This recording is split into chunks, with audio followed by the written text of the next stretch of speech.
Hi, I'm Aaron, and welcome to the Slim, Fitty, and Biggie Committee podcast, where me and my best friends, Danny and Matt, take a deep dive into hip-hop, the genre that has formed an integral part of our lives. Please like, subscribe, and follow us on Instagram at _Slim, Fitty, Biggie Committee, and stay tuned for any upcoming podcast news. Coming up on today's show, we have the CunninLynguists' second album, SouthernUnderground. All right, let's get into it. Should we kick things off? Yes, we shall. Danny, I reckon you've actually chosen the funniest name. Probably the highlight of this album is the name. What? The highlight is the name? How dare you? It's CunninLynguists' Southern Underground. That's our next album. And Danny, it's your choice. So you said that like you were struggling with the choice and you finally landed on this one. Yeah, that is true. Well, I'll put it like this. So, first of all, I just have to say that the CunninLynguists are one of the most underrated hip-hop groups of all time. Everyone has heard of legendary groups like Mobb Deep, Outkast, Wu-Tang, NWA, A Tribe Called Quest, Gangstar.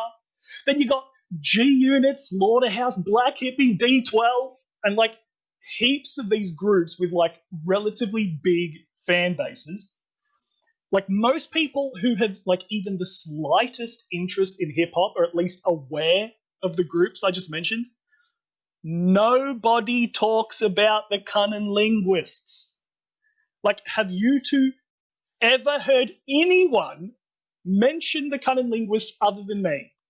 No. Never. Never, ever in your wildest dreams. So, it's actually depressing how criminally underrated they are to me. So, as you can probably tell, I'm a huge fan of the CunninLynguists. And yeah, like you said, Aaron, you'd think it would be a no-brainer as one of my album choices for this podcast. Yeah. But their discography is so diverse. All of their albums are so unique and amazing in their own ways that I literally just didn't know where to begin. Like, how do you pick one album to perfectly represent their entire catalog? It's actually impossible. So, a couple of weeks ago, Aaron, you showed some interest in potentially diving into the CunninLynguists. I did. Yeah, so I forced myself to sit down and choose between one of my babies. And instinctively, my mind went straight to Oneirology, which is my personal favorite album of theirs. I honestly believe that album is a genuine masterpiece. But then I thought, I thought about it in relation to the podcast, and I thought it just wouldn't be that interesting if I picked an album where I just gave every single song 5 stars.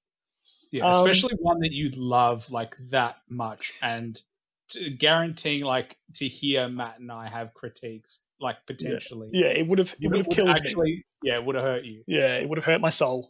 But also, I think maybe, Aaron, you've listened to it, haven't you? You've listened to it once? Yeah, I did listen to it once. But this was very early in my hip-hop journey. Like, it was when I was still in high school, still like just kind of still in the 50 Cent loving phase, and just it's so different.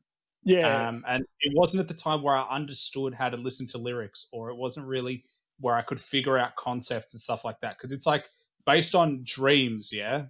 It's very conceptual. It's dreams and nightmares, and yeah, it's not your standard mainstream album for sure.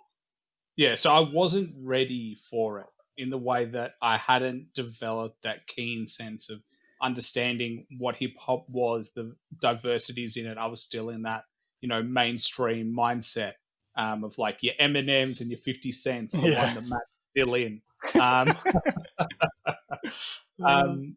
So I listened to it. There's definitely some songs I still have, like just the sound I really like. The production is really good. But I do need to listen to it again and like properly dive. Yeah, for sure. I'd love that. And I think even Matt, I'm pretty sure I remember playing like a good chunk of it for you, like when we went for a cruise once. Do you remember Wonderology, CunninLynguists? I do. You do? I do. What do you remember? Well, I also remember that being highly regarded by a lot of like hip hop heads, because Dead End Hip Hop did a big like spiel on it, and a lot of them rated it as their favorite album of the year when it came out. Did they? Yep, they did, especially C-Town. So yeah, I've heard really good things about it. I'm slightly disappointed that you didn't pick it actually, because I would have been like more interested to go straight to your favorite one, and I know you like would have been scared of the criticisms, but like regardless, there'll be criticisms on this album, but like, you know, that doesn't take away from the fact that for you it's an amazing album, and like, you know, you really enjoy it. It's the same for me with like Eminem. No, yeah, but like you guys can like, or anyone can critique Eminem, but like no one can doubt that he's one of the greatest rappers of all time. Like, so they can say whatever they like. So like, it's like whatever. But I guess like particular artists that it's a little bit more personal who aren't as big as Eminem. Like for example, I don't know, I'll say Sci-Hi the Prince, like his second mixtape that we reviewed.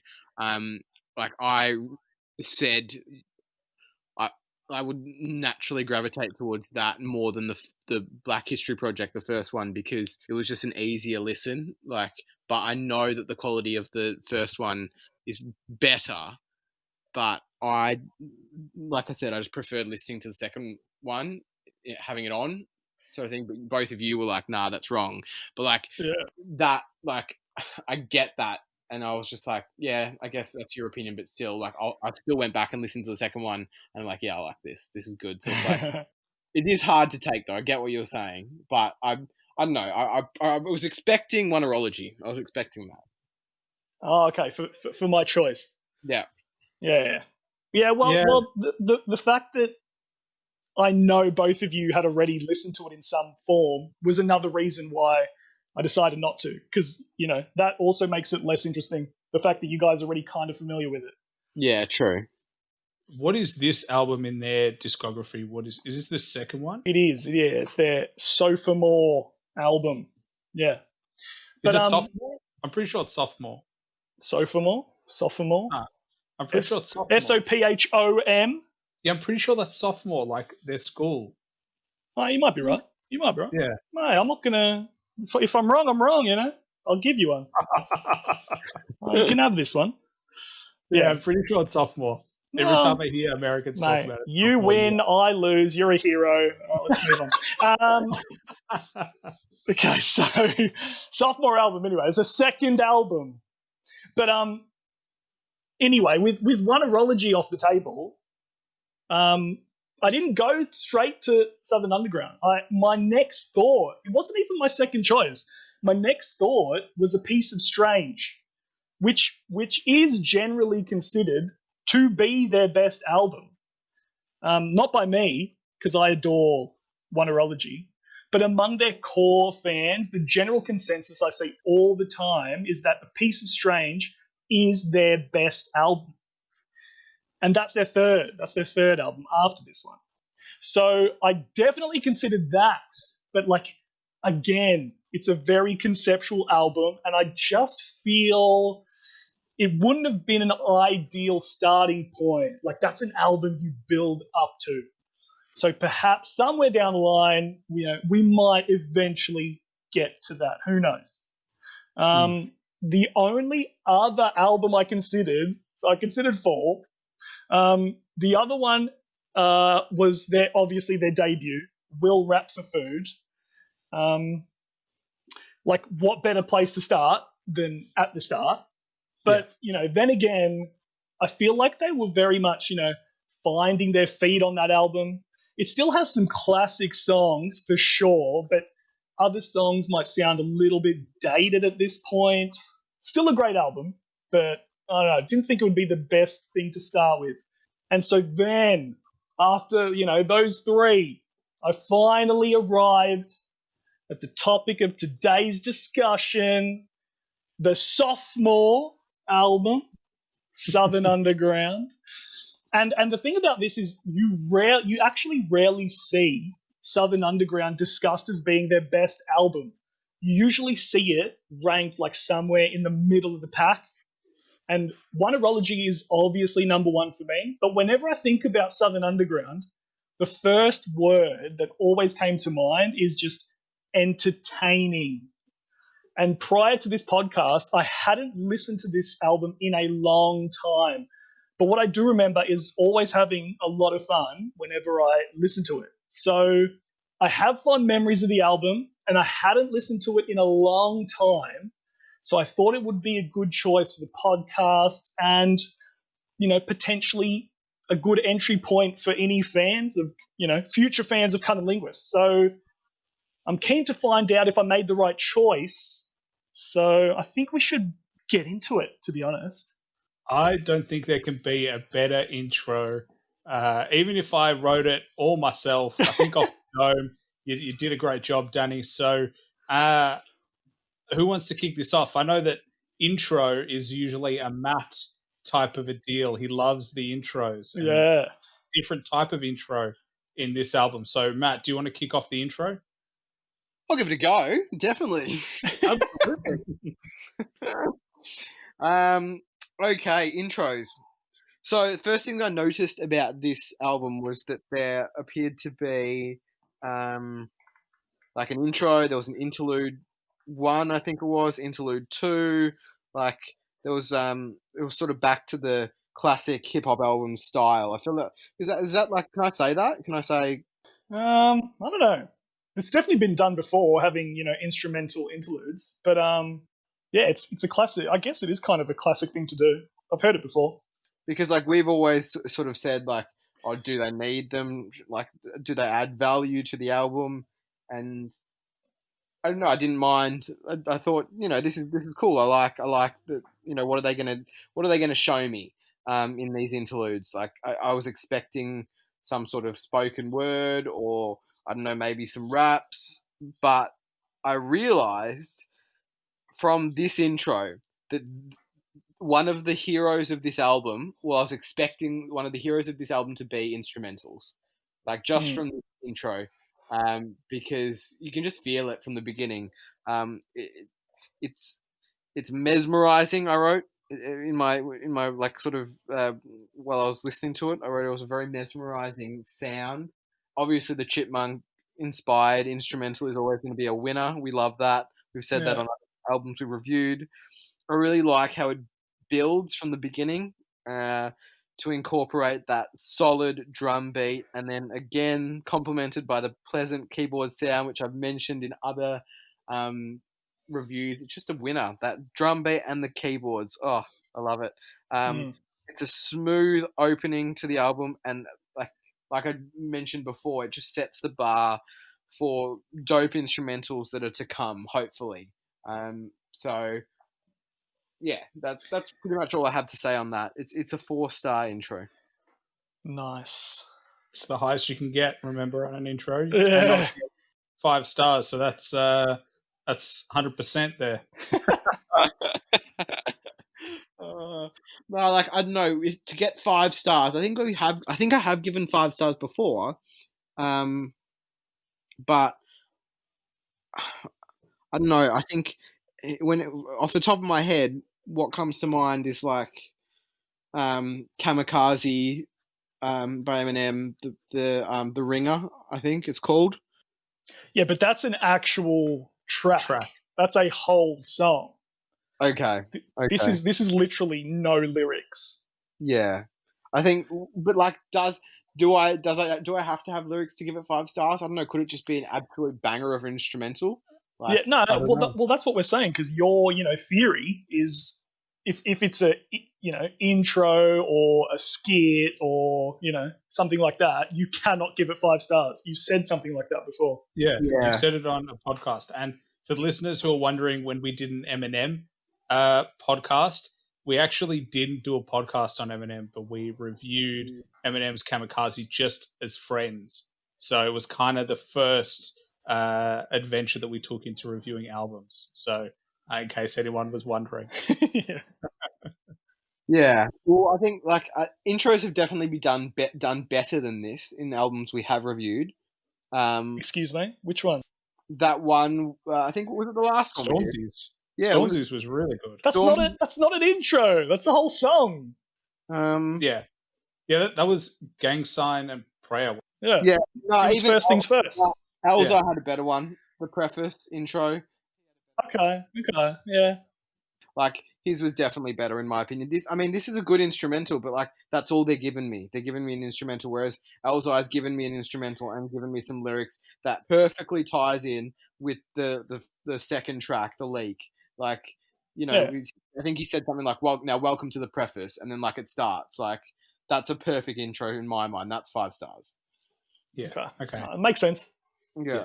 Well, I thought this was a nice beat, chipmunk sample, heavy drums, just sets the sound nicely. Like it just sets up what the album's going to sound like. And didn't rate it in terms of didn't give it a star rating, but I liked it. I wouldn't ever skip it. Like that's what I'm going to say for this. Like as much as there's no lyrics, you would never skip it because it sounds really good. And it just kind of, it's like an entree or a starter before your main meal. It just gives you a little bit of a taste as to what to expect, and it doesn't kind of overshoot the mark. Like it's just, here's the type of production, and then off we go. And so, I like the sound, and I was ready to get into the first proper track. Hell yeah. Well, I'll just say that this album, for me, it plays out like a movie in my mind. And so, especially with, all the different subjects they touch on, all the different stories they tell. So in that sense, this intro for me is like the opening credits of a movie. And in that way, it's perfect for me. Hard drums, chipmunk soul, it hits me right in my sweet spot. And before I go any further, I should probably mention who the actual members of the CunninLynguists are. That might be helpful. So on this album, Southern Underground, in the year 2003, the group consisted of rapper-producer Kno, who handles a majority of the group's production. And then there are the 2 out-and-out rappers, Deacon The Villain and Mr. SOS, and they handle most of the rapping. So these instrumental interludes, and I think there's 4 of them, if you include the first half of War at the end. Yeah. They can essentially be considered, to me, and I think overall, as no solo tracks. And he kills all of them. It's not just some album filler. Each interlude or intro is a production showcase. And like I said, just like the group itself, Kno is seriously one of the most underrated producers of all time. Can I just say, I literally, when you said that, it blew my mind because I was like, oh, of course there's solo tracks for the producer. Hell yeah. Of course it's for the producer to show off. He doesn't need a rapper to show how good he is. Absolutely. That just changes everything. Hell yeah. Yeah. So, and like I'm saying, Kno is incredibly underrated. So underrated, even I forget about him sometimes. Whenever there's a discussion of best producers of all time, I'll throw out Dr. Dre, DJ Premier, RZA, Kanye, Havoc, DJ Quick, J Dilla, Pete Rock. All these names come to my mind. But Kno of the CunninLynguists absolutely deserves to be in the discussion. And I guess I always forget to mention him because no one ever mentions him. He's criminally underrated. And Wonderology is his masterpiece. Just from a production standpoint alone, that album is a genuine masterpiece. So Give him as many interludes as he wants. I'll eat them all up. This shit is fire. And I didn't give it a rating, but I don't know. Maybe 5 stars. I don't know. But I won't give it a rating though. But yeah, fire. Bang. One of these days, I'm going to get both of you to rate instrumentals or intros. I'm going to do it. You know what? I will. I'll give it a 4 because I think there's better. That's fair.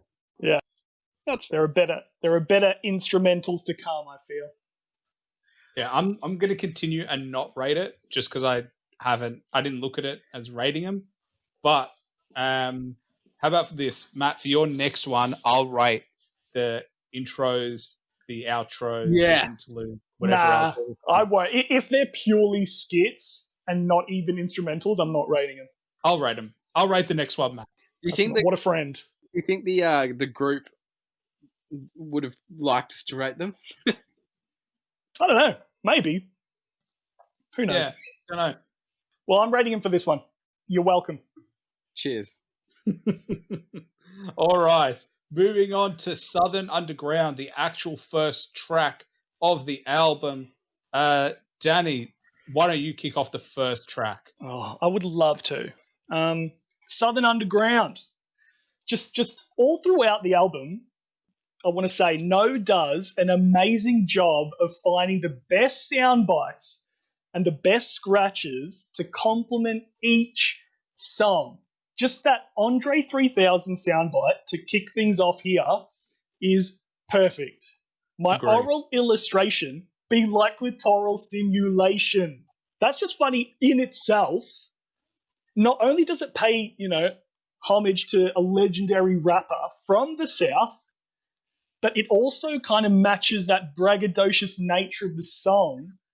And it's also kind of hilarious just in the way that Andre 3000's lyrics have been taken out of context. Like, if you hear the actual Andre 3000 song, Outcast song, it's not done in a way that's funny. But here, the way that they've sampled it, it's funny. So it works on many levels for me.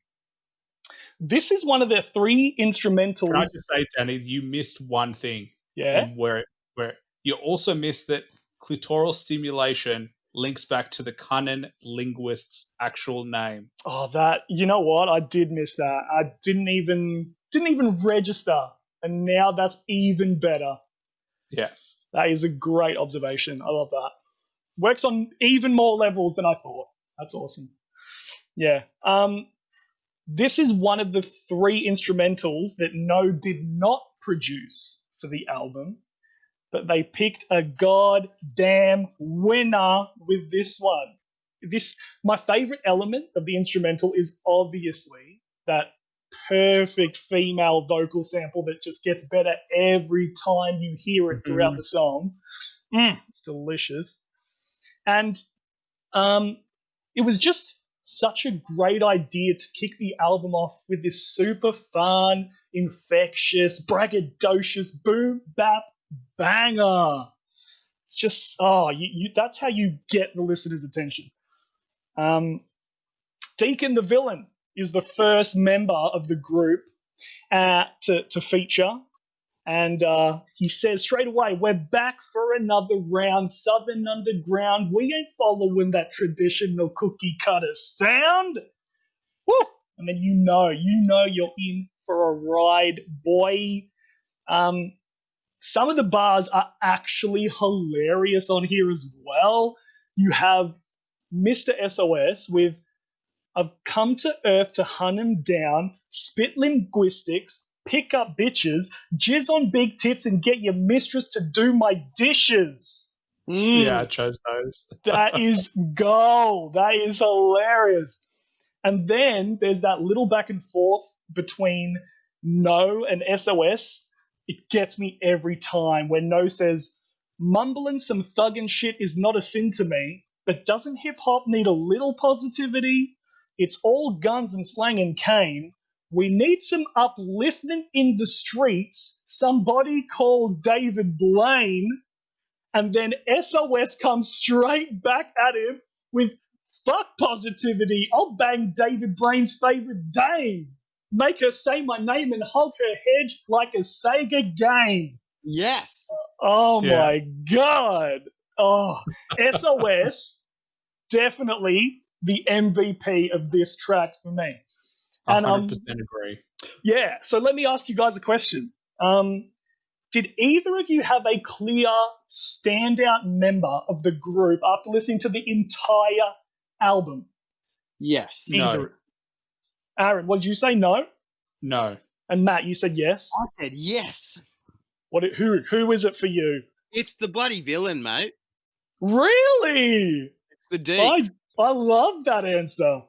That's awesome.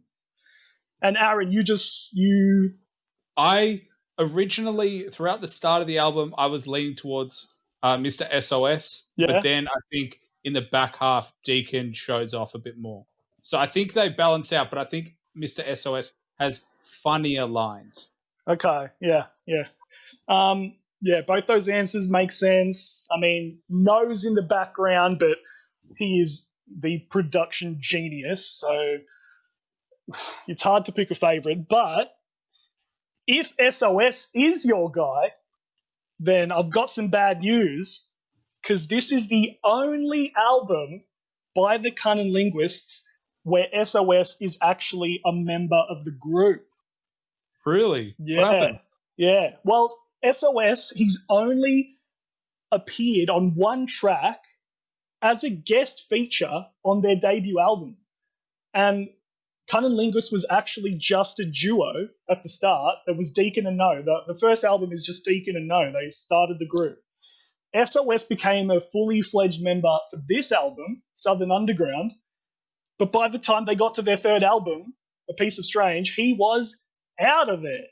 And That's so weird. yeah, well, the way that Deacon and Kno tell it, after Southern Underground, they started forming an idea for a concept album that eventually turned into A Piece of Strange, and SOS just didn't really like their ideas, or he just didn't get it, so they kicked him out and replaced him with another dude named Natti, and Natti has been with the group ever since. So it's still a trio, but now it's Natti instead of SOS.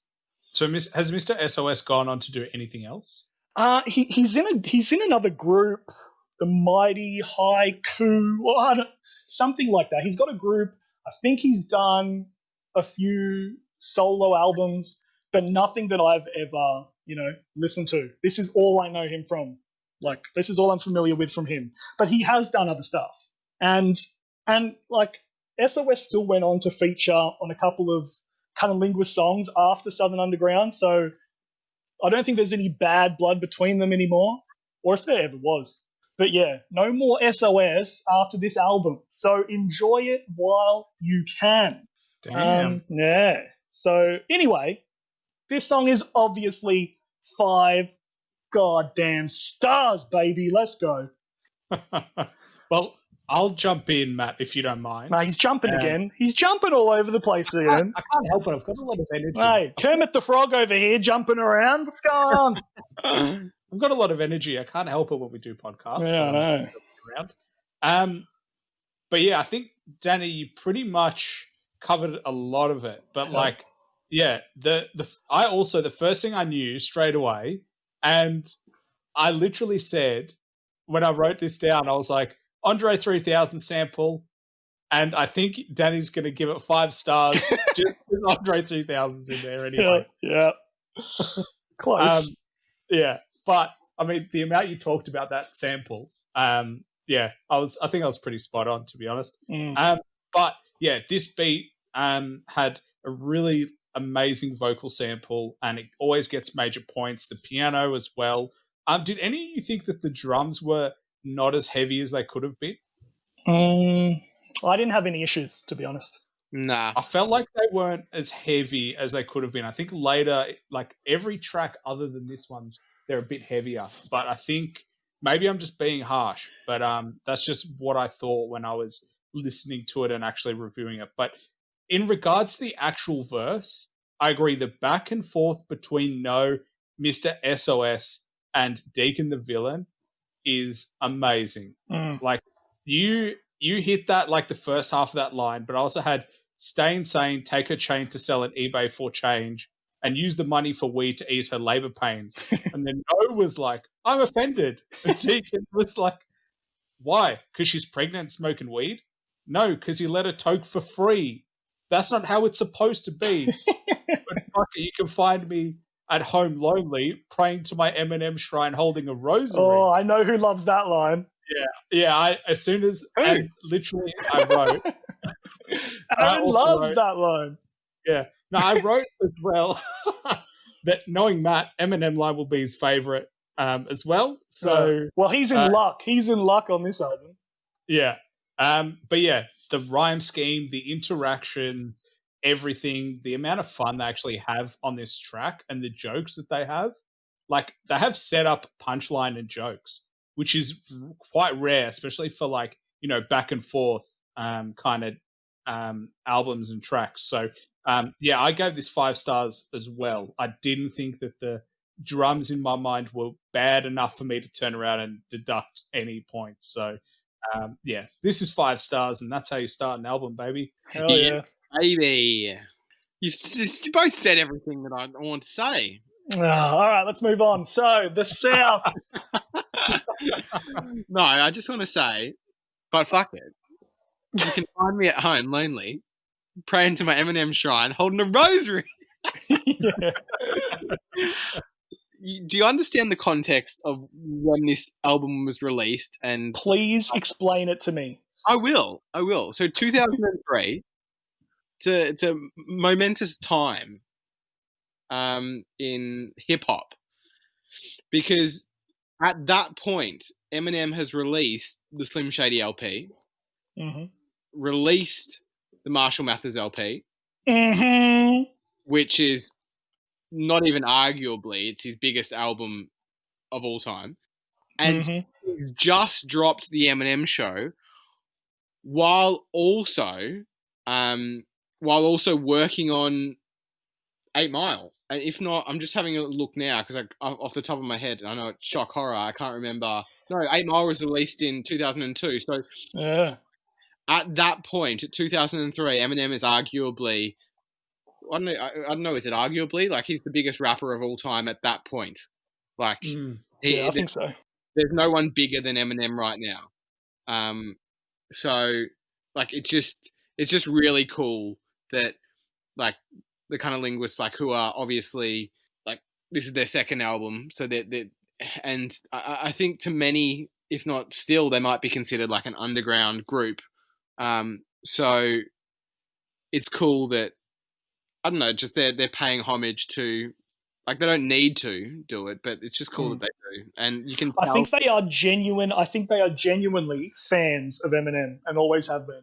Yeah, and you can hear it in their jokes as well, like with the, you know, the lyrics you mentioned before, Danny, those funny ones you liked, and like even the ones Aaron mentioned. Like there's like a sick sort of humor in their lyrics, and I think that has stemmed from being influenced by Eminem, because, you know, if Eminem can get away with it for the past 4 years of his career, then they're going to start doing it as well, because obviously people reacted positively, or a lot of people did anyway, to that, and the ones who didn't, well, it still made him bigger. So yeah, I think it's just cool that they're paying homage to him.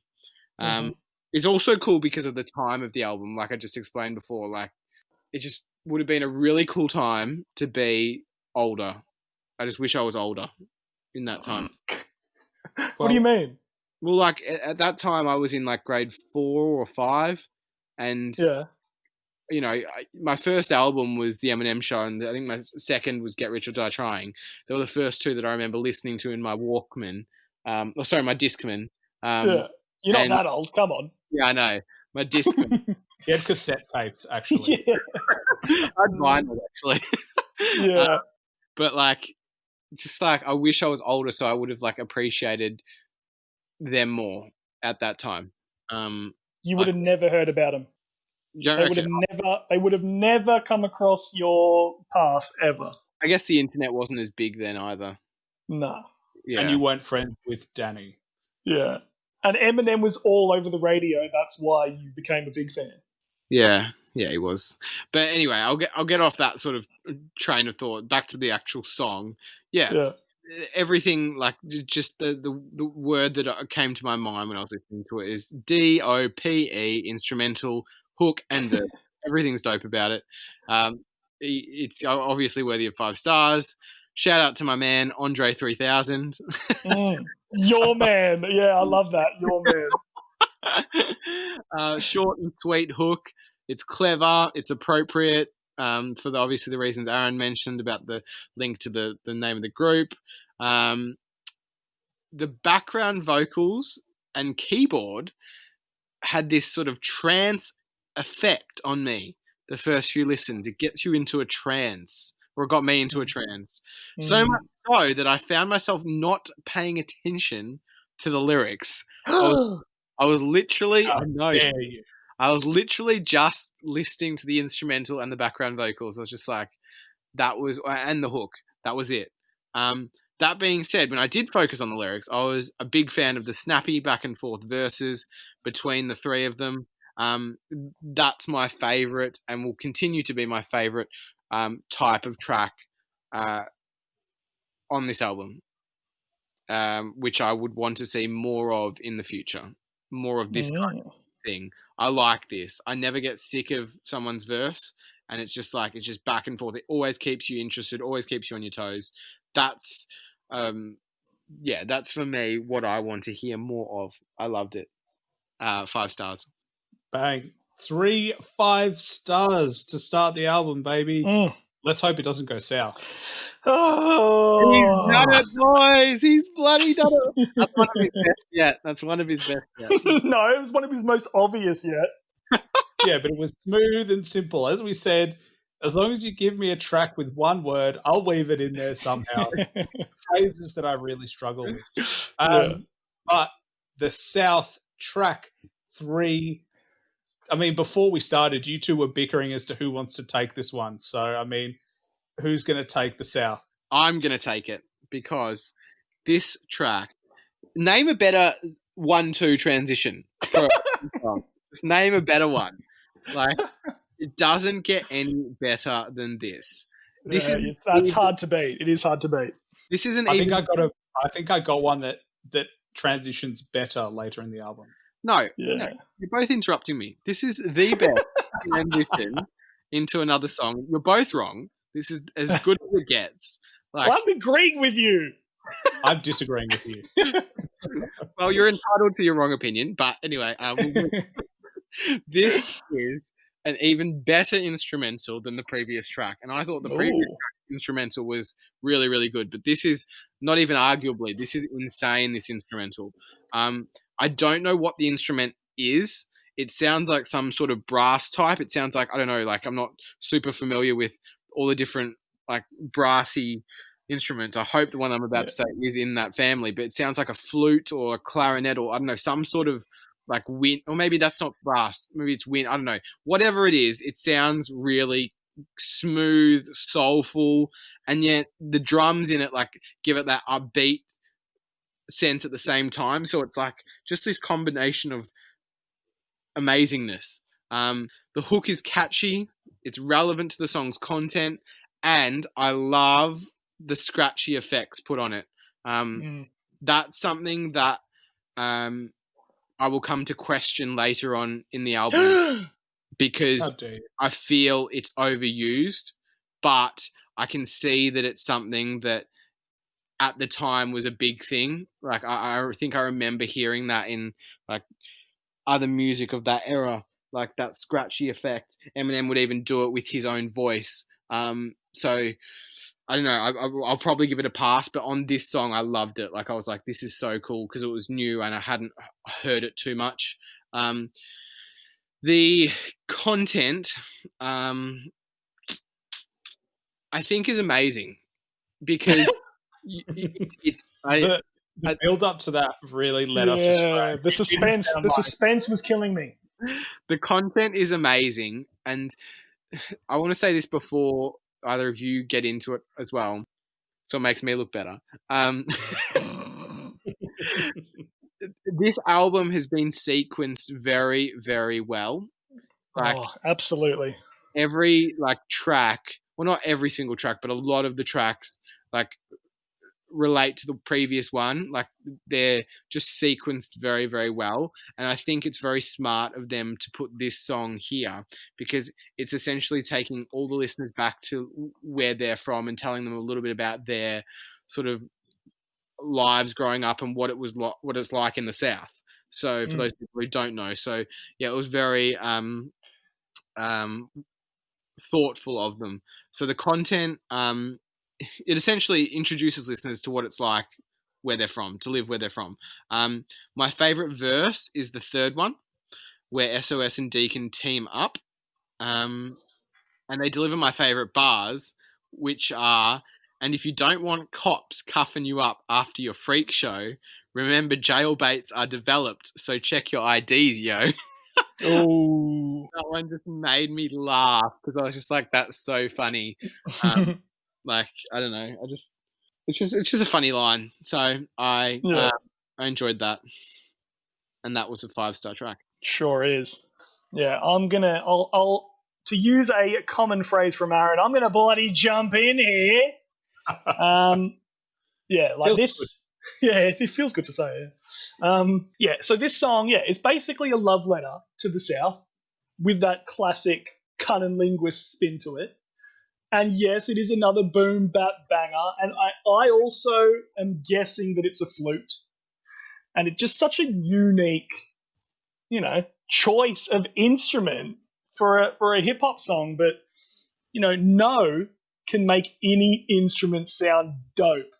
Like within the context of a hip hop track, he has the magic touch. He can make anything sound sick. And yes, Matt, like you said, this is how you do a scratched hook. Agreed. And a lot of the time, scratch hooks don't even do much for me, but this one works. You've got the Big Pun sample in there, one of the greats. You got a snippet of Tone Deaf from their debut album, that "You Want to Be Given a Bath." I just love the way he says that. "You want to be given a bath." It's just it flows off his tongue. And most importantly, every soundbite relates back to the South, so it ties the whole song together perfectly, as all good hooks should. And then SOS immediately hits you with that flow. Like, goddamn, that man can spit. His flow from the get-go is just amazing. Deacon The Villain picks up right where SOS left off with a dope flow of his own. And the back and forth for the final verse is just the icing on the cake.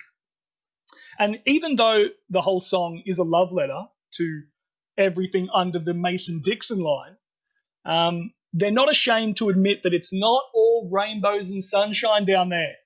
For example, when they say, "But in the dirty South, everything ain't all peaceful. We still got racist people with inflated egos, foul cops shooting at ends like we some free throws, rough nights, bug bites from Jumanji mosquitoes."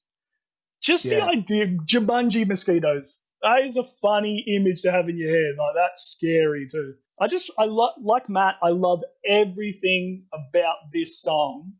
And yes, it's another 5-star banger. Let's go. Yeah. And I agree. 5 stars from me as well. And you picked up on the sample that I love, Danny. Mm-hmm. Like, get Big Pun in there.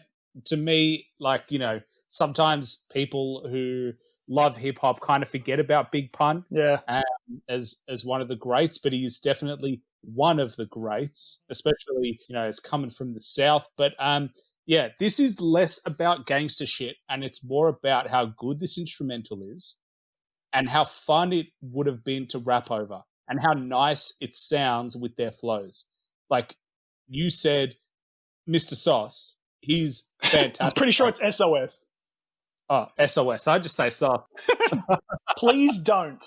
Because I feel Sauce because it's like Save Our Souls, but maybe that's no Mr. SOS. Yeah. And I like his line, "And we as hip hop as a cripple with dreads missing a leg. Like, that's just a funny line. Like, it's just got funny imagery to me. And it's like, you know, going through that, like, South, like, that it's as hip hop, like, the South is in tune with hip hop, like, a dude with dreadlocks is in hip hop, like, and the only way to, like, describe hip hop is missing a leg, you're hip and hopping. Oh, Like, yeah. it's just like that cool imagery. And yeah, his lines for sure, like the way he spits, and they ask, is Mina, the grass is greener and tap is cleaner? Follow me, and any questions, just ask the leader. Nice, smooth flow the whole way through. And I like Deacon's verse, like, here the weather's hot, streets we keep them blocked, Mardi Gras in every spot, like we live in the land without some clocks. From them Virginia docks to Mississippi crops, swing through Atlanta where them switches be lifting shocks. Like the internal rhyme schemes, just with the sounds they have throughout this whole track and throughout the whole album. Like, I'm going to be talking about internal rhyme schemes the whole time. But this is amazing. From start to finish, 5 stars. Like, no doubt 5 stars. 2 in a row, baby. It's a strong start. Can they keep up the momentum? Well, as we know, love ain't one of those topics we love, to be honest. So we'll see what happens in the next track. Track 4, Love Ain't. He wasn't impressed. No, I wasn't. But I'm gonna let Aaron jump all over this right now. Alrighty. Well, I'm gonna stroll towards it slowly. Oh, good. This is another concept track, and it's all about love, my favorite topic. And if you couldn't sense the sarcasm, then I'm going to spill it out. Generally, I'm not a fan of love songs, and this, fortunately for us, is not one of those songs where it's just about fucking big booty bitches. Rather a commentary on the idea of love and how it fucks with us, and like how it can be likened to a drug. Like, there's lots of synergy here between, you know, addiction and stuff like that. So there's, like, it's interesting because there's like 2 parts to the beat. There's like the first half of Tone Deaf's verse, and then you get the full beat after his, like, midway through, and he features on this. But at the start, it's simple, and I literally couldn't identify the instrument. Like, I think I struggled throughout this album to identify the instruments, but it's simple, it's clean, it sounds good, and the contrast with the heavy drums is really nice. And then it's just fire. Like, I love the production on these tracks so far. And then Tone Deaf sounds really good. Like, he's got fast, smooth flow, and he gets straight into my good books because I love to listen to fast hip hop. However, I think his flow was a bit too fast for the beat. The beat is quite simple, quite clean, but his flow is almost faster than the drums in it. And for that, I think that when Deacon and Kno rap over it, they do a better job because they tie in with the beat. So I think he would have had one a little bit more. Like, he would have had something better if he just slowed down a touch. And it was just a little bit easier to grasp what Deacon and Kno were saying. But there are some good lines here. Like, Deacon says, "But I've been a lucky one, loving parents, loving friends, but I still spend a lot of my life loving sin. But I ain't a genius on it. I can only pretend, because overall it's an emotion I cannot comprehend. It's love." And that pretty much sums up everyone. Like, that's everyone trying to chase love. And that's just a line that you can literally just understand. Like, anyone who's ever wanted to be in love is like, oh, you just think about it. Like, you don't really understand it, but it's just this desirable thing, especially like in society as well. Like, they just talk about love like this perfect feeling. And then Kno also has the lines like, "Love ain't the basis for action. In a nation of addicts, pacing and waiting for seconds of satisfaction. where the word itself is only fashioned. It fits it of passion, hand in hand with animalistic orgasmic reaction, and the past isn't felt as match made in hell. Like, he literally says it's this, we chase love because it's like this drug that we love. You like, people feel like that orgasm, that like, intense feeling, but then people move on. They're chasing the next love. They're not like sitting in it. And if anything, with technology coming the way it has, it's only become more prevalent. And like, this in 2003, like, think about how apps like Tinder, Bumble, Hinge have like, changed the way humans interact with one another in terms of like a love or dating type environment. It's just so quick. And I think they touch on it really well here. But overall, I had a tough time choosing the best verse. I think Tone Deaf would get it if he slowed down his verse. He would, but it was too fast. Oh my God. You're too fast, mate. Yeah. Oh, that's so bullshit. I'm going to give it to No. And I want to finish with this hook, because at first I was like, what the hell is this shit? But the more I listen to it, the more it grows on me, and I actually find myself singing to it. It wasn't shit at all. It was never shit. No, I thought it was shit, to be honest, when I first... you are a fool. But overall, I don't think it's the strongest hook. Tone Deaf, a bit too fast. It's nitpicky, but you're going to have to bear with me, especially coming off the last album, the last track. And yeah, love is not what I felt, but I'd fuck with it and I'd give it 4 stars. Oh, no. You did my boy dirty. You did my boy Tone Deaf real dirty. That's real rude. I read somewhere that he was like the manager of the group, or he started the group or something like that. He was part of the production company. Okay, you might know more about it than me. I know he's been around for a ridiculously long time. Like, he's been around since the early 90s, I think. No, but he's like responsible for the group's like starting. You could be right. I do not know that. I think I read that it was, you'll have to double check, but I'm pretty sure that he helped get the production company off the ground. Okay, that might be true. That's what I read. I'm not sure how true it is. If one of our listeners wants to fact check us, feel free to let us know if he did or did not, or if even better, Tone Deaf, get in touch, let us know. Well, he's not going to get in touch after the shit you said about him. Come on, redeem us, Danny, redeem us. Yeah. And of all people, you, Aaron, to say he was rapping too fast, Mr. Worldwide Choppers, Busta Rhymes is my favourite rapper, speed rapper ever, and all that Twister and all that shit. Yeah, what are but you I don't talking about? No, but it didn't match the beat. I don't think it matched the beat. Matched the beat perfectly. Perfectly. No. Well, then the others didn't rap fast enough. If he matched it perfectly. Yeah, they ruined it. They ruined Tone Deaf's verse, didn't they? This needs to go on the teaser for this album. Oh, God. Yeah. Well, I just want to... So, I'll start with the beat as well. The beat, it's just... The instrumental is just beautiful. And just really sets the tone for this song. And yes, it's not exactly a love song. It's more a song about love. And Deacon sums it up nicely with the lyrics you said. I ain't a genius on it. I can only pretend, because overall it's an emotion I cannot comprehend. So they basically spend the entire song trying to explain what love actually is, but at the end of the day, they can't really figure it out. And I like that. I like that as a concept.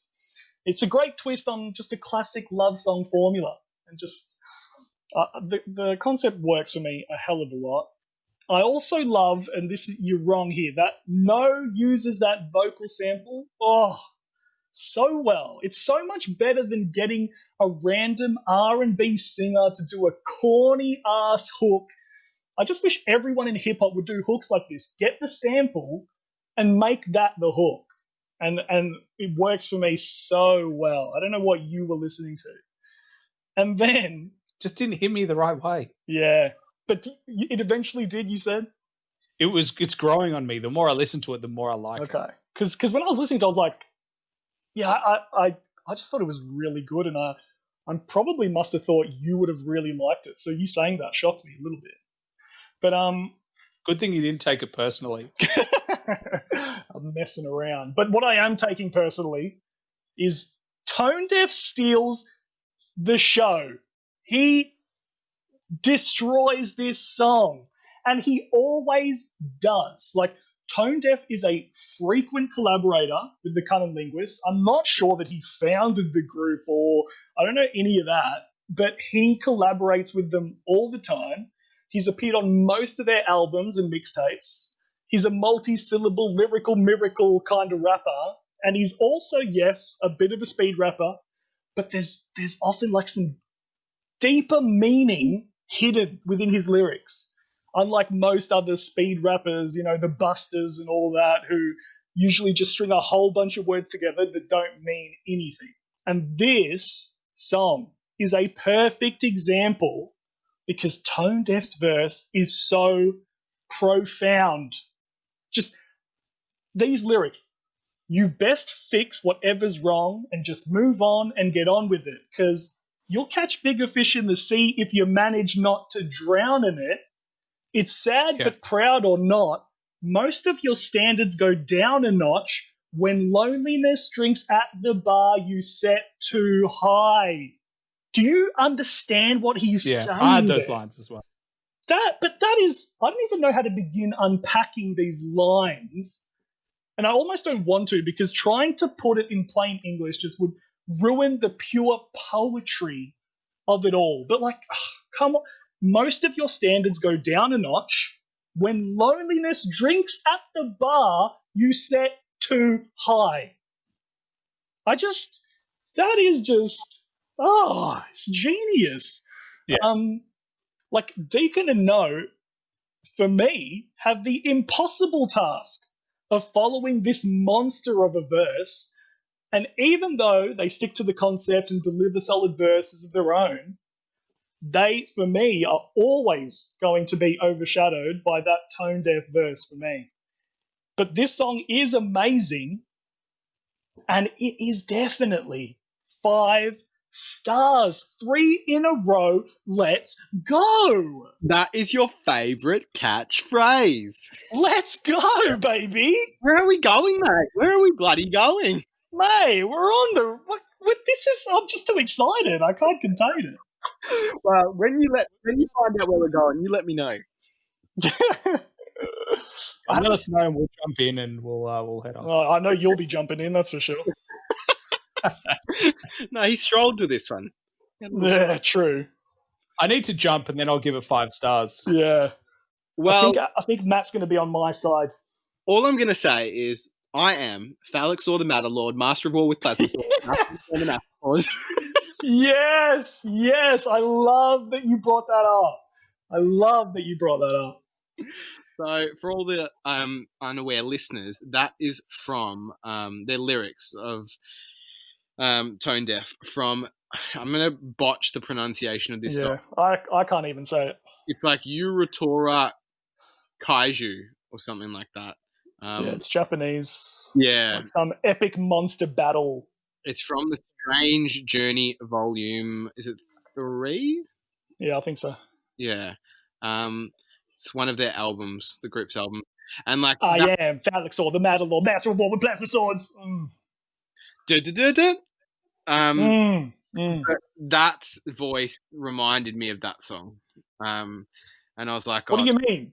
Like when I heard Love Ain't, first time, and I heard that voice, Tone Deaf's voice, I was like, oh, that's that guy from that song. Okay, so you didn't even realize it was actually the same dude. No, well, I was like waiting for his voice on the album because I was like, oh, where's that guy with that voice? Yeah. I thought he was a part of the group, and I kind of wish he like was, because he definitely me too. He definitely would be like the Michi Darko of the group. He's better than Deacon the Villain. He's better than all of them. Like you can Yeah. tell, like straight up, he has the voice for it. He has like the skills. He's a better rapper than all of them, like without Yeah. question. For sure. So like let me go back to Love Ain't. This is a song that I thought that both of you would really like, because like you both don't like love songs, and this isn't really a love song, hence like the title Love Ain't. Like I don't know, it's just like I thought that because it wasn't like a soppy song, it's something that, but it's still touching on themes of love. Like you dig it more. And you both gave it like 4 or 5 stars, which is like a really high rating. So you went with what I was thinking you'd say. Unlike Aaron, I liked that it was a simple hook, but I found it impactful. Like I don't know, it made me feel a certain way. So I liked it. You can hear it's almost like the pain in their lyrics when and the delivery of them in this song. I think it matches the content really well. It's almost like confusion / pain / seeking for understanding. It's like a combination of those things, probably, and more. The verse obviously goes to Tone Deaf. He has this ridiculously impressive flow that I didn't like. I needed to listen to it multiple times with the lyrics in front of me, slowed down by a factor of bloody 1,000, to like get what he was saying. So I get what Aaron's saying, because like there were parts was like, Jesus, like you're not going as fast as like, I don't know, Buster or Twister or Eminem on some of the flows, but like it's just the way he's doing it. It was really hard for my brain to process what he was saying. But I think that is a part of what he was going for, but also just a part of who he is, because he's fast on all of the songs that I've heard him on, which is not a lot. But yeah, I think that's just his style. So I liked it. The beat, a slower beat than obviously the previous 2 tracks. It's more mellow, but that matches what the content is and the vibe of the song, so that's fine. That's all good. It wouldn't have made sense if it was like the beat or the instrumentals from the previous 2 songs, and it also gives something different to listen to. So yeah, they're branching out a bit more. The favorite lyrics are, I can't remember who said them, but I think it's not from Tone Deaf. It's from one of the last verses. I can't die without trying. My hands are tied in knots, knowing that I'll never learn to brave the waves if I stand by the docks. And I think that's really cool, because obviously like imagery and like metaphors and things like that, like essentially saying that, you know, he's comparing love to like a storm, or more specifically like water and waves, and saying that like standing on a dock looking out into like a storm where there's really big waves, it's really, really scary, and it's like, I'm not going to go out there. But then like at the same point being like, well, like if I do go out there, like it can actually be really like exhilarating, and like it gives you a sense of freedom and can bring you so many other forms of satisfaction. It's like, if I don't just try and like throw myself off the deep end, so to speak, you know, I'll never know what love is actually like, or maybe never even like find love. So I thought that was a really cool lyric. Well, that's actually Tone Deaf. Yeah, that's what I was going to say. Yeah. Oh, okay. There you go. And I just want to finish by saying, again, with the sequencing, like they're obviously starting to make comparison or bring in like themes now. And this is the first time that they've mentioned it quite specifically. And the theme is water.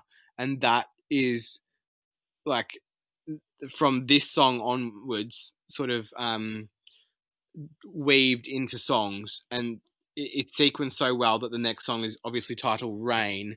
And then it'll talk about like that. We'll talk about that later. But like, it's just a really interesting theme. Like I haven't really heard other artists do this like this before, so it's cool. I I don't think it's as good as the South or Southern Underground, like those two songs. But now this just comes down to personal preference now. So like another person might be like, yeah, this is 5 stars, and like I probably wouldn't be like, oh, you're completely wrong. But like for me personally, the South and Southern Underground are just absolute bangers, and like I am a bangers person, so I'm not gonna like Love Ain't as much. I think it's really cool, but it's for me not as good a song as the South and Southern Underground, so therefore I'm giving it 4 stars. I know that hurts you, I know, but it's just like, can you see what I'm saying? Like, if I was to, I see how they're not the same kind of style of song, but it's so amazing for what it is. And I understand that it's got nothing to do with Southern Underground and nothing to do with the South, those songs. It's an entirely different beast that's amazing. It is good. Like when Aaron and I give it 4 stars, we're not saying it's shit at all. We're saying it's really good.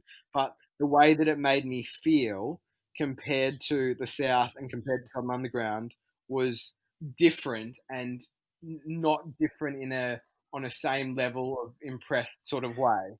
I was like, like immediately after I heard the South and Southern Underground, I was like, I need to go back and listen to this again. The only reason I went back to Love Ain't was because of Tone Deaf's flow, because I had to understand it. But the feeling from the South and Southern Underground, I was just like, this is like insane. And they're both so sick. If you just had those 2 songs on repeat for the rest of the album, I'd be like, this is fire. Like those 2 songs. And then you'd say it gets a bit boring because it's the same 2 songs on the album. Well, this is going to be interesting now because you know, you set a scary precedent where if something's not a banger on the same kind of wavelength as the South and Southern Underground, it's hard to give it 5 stars. Yeah, and that's something that I will diverge from slightly in the future of this album. But one thing I do want to say, have you noticed that one of their tactics, other than the intros and interludes, is they seem to pair songs up? They seem to deliver them in pairs. Yeah, I noticed that for sure. Yeah, I think the next two are paired up. I think. Yeah, absolutely. So yeah, I just thought I'd say that now.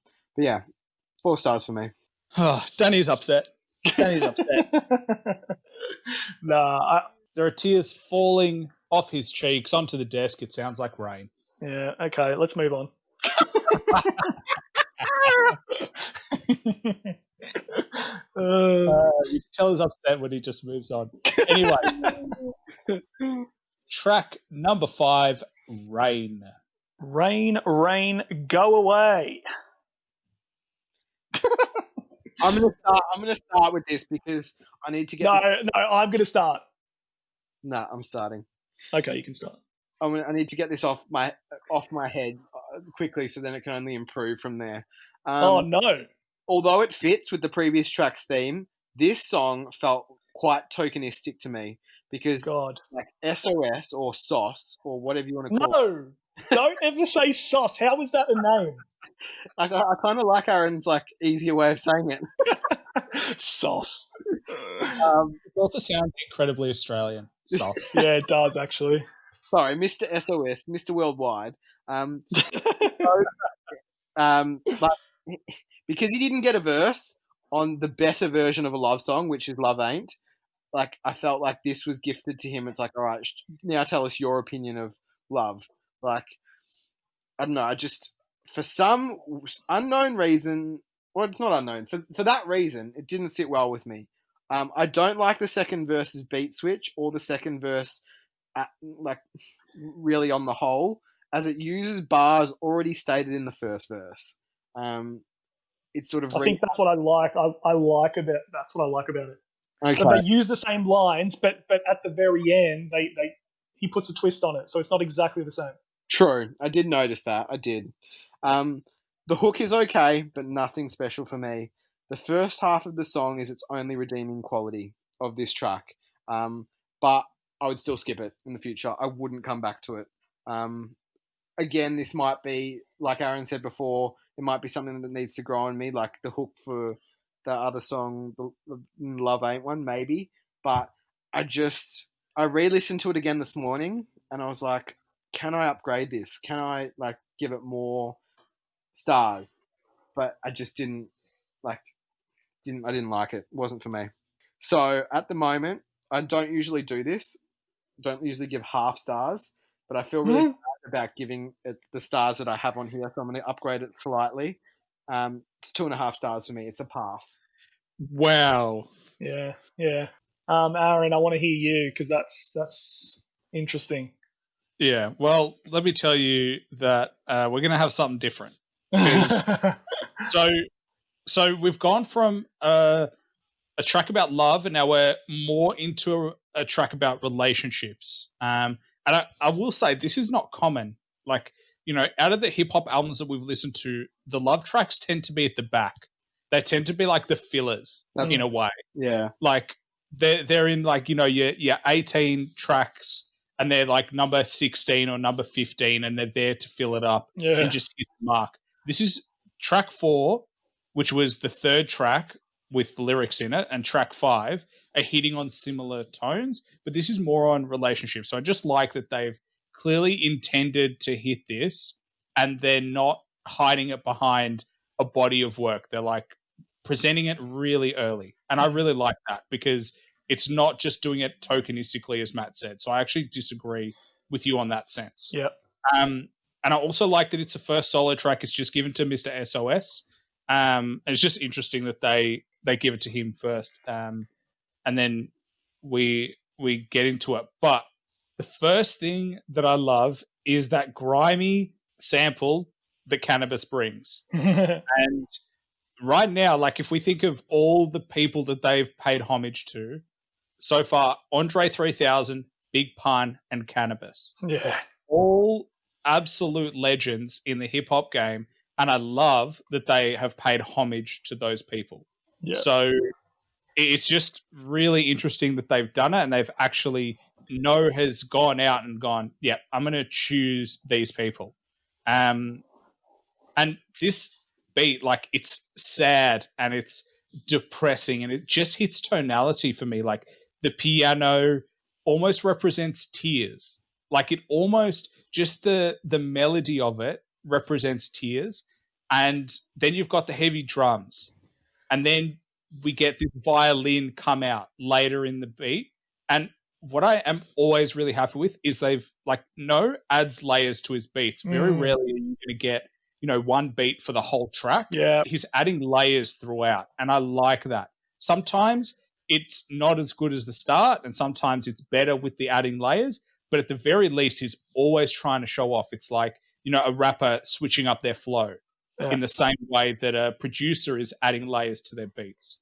And I think the violin makes the beat a little messier, but it almost represents Mr. SOS's mindset in that he's confused, cloudy, angry.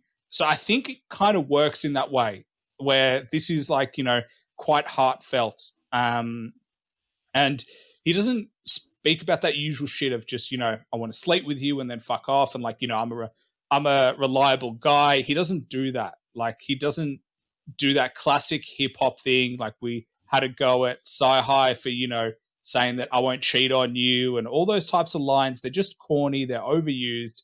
And this is just more about his feeling about, relationships. He has this line, I got so used to her that without her in my mind is a blur. She found somebody quick. I won't find another for a while. She was about to be my wife and mother of my child. And that is literally the opposite of every hip hop artist who says that they just can find girls like that. Yeah. And he's saying that he's so hurt that it's going to take him a long time to find someone. And the imagery of like, you find out some other man's been fucking out her brains. That's when your heart starts to feel the pain, so much that you can feel it in your veins and you can't forget her name. That's when you literally go insane and you feel like you're so sad, you make it rain, and then a song plays that says. And that is unbelievable. It's just amazing. Like, I thought this is lyricism, and I thought this hits tonality. Like, they nailed it on every front. And that transition into the next track with the rain is perfect. Yeah. That is really smart. We've had a go at other producers for not using transitions. And there are transitions throughout this album that are really clean and really smooth. So if you can't tell already, this is bloody 5 stars because it's sad and the rain is there and it just works. Like, I at first had this at 4 stars, but when I reviewed it like properly and dove deep, I couldn't not give it 5 stars. This just worked through and through. Nice. That's more of what I expected to hear from this song, Matthew. Sorry. These next two out, like this one and the next one out of the way, and then I'm good. Ah, that's interesting. Okay. I'm going to have something to say about that too. Yeah. Rain, like, Matt, you've touched on it several times already. Aaron, you just kind of started mentioning it. How good is the sequencing on this album? Amazing. Yeah, like, we all know Aaron's favorite catchphrase on the podcast is album construction. Album construction. Correct. You sounded like Arnie then when you were saying that. Album construction. Now, so I imagine this album is going to, nail it in that department for Aaron when it comes time for the final rating. I'm sure he's going to bump it up at least half for album construction. Spoiler alert, Danny. Spoiler alert. Yeah, well, I'm predicting that. Aaron actually predicted so well. He's like, Matt, for your next one, you got to make sure your rating is, you got 2 separate ratings. You got album construction. Yeah. No, it was actually perfect because I thought of Aaron and I was like, right, I'm going to do it.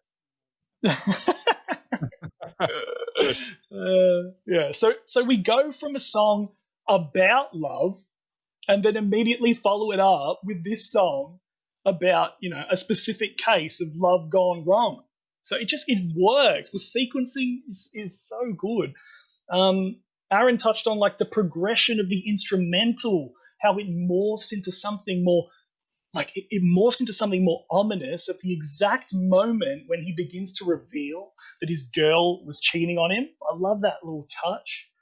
I think the story by SOS is just very well told, and the lyrics manage to convey a great deal of heartache, but it does get a little bit weird for me in the second verse when he starts talking about his sex tapes. Like, when I really think about it, that whole scenario is kind of strange because he makes it sound like him and his ex just casually made a bunch of sex tapes together, and now he's sitting at home and watching them. Just the imagery just, doesn't sit right with me. But that's mostly a nitpick. Besides that, I think this contains another great example of Kno using a high-pitched vocal sample as a hook. I love that. Yes, of course, the cannabis soundbite is just a nice touch as well. I really like this song. At the end of the day, though, I have to be honest with myself.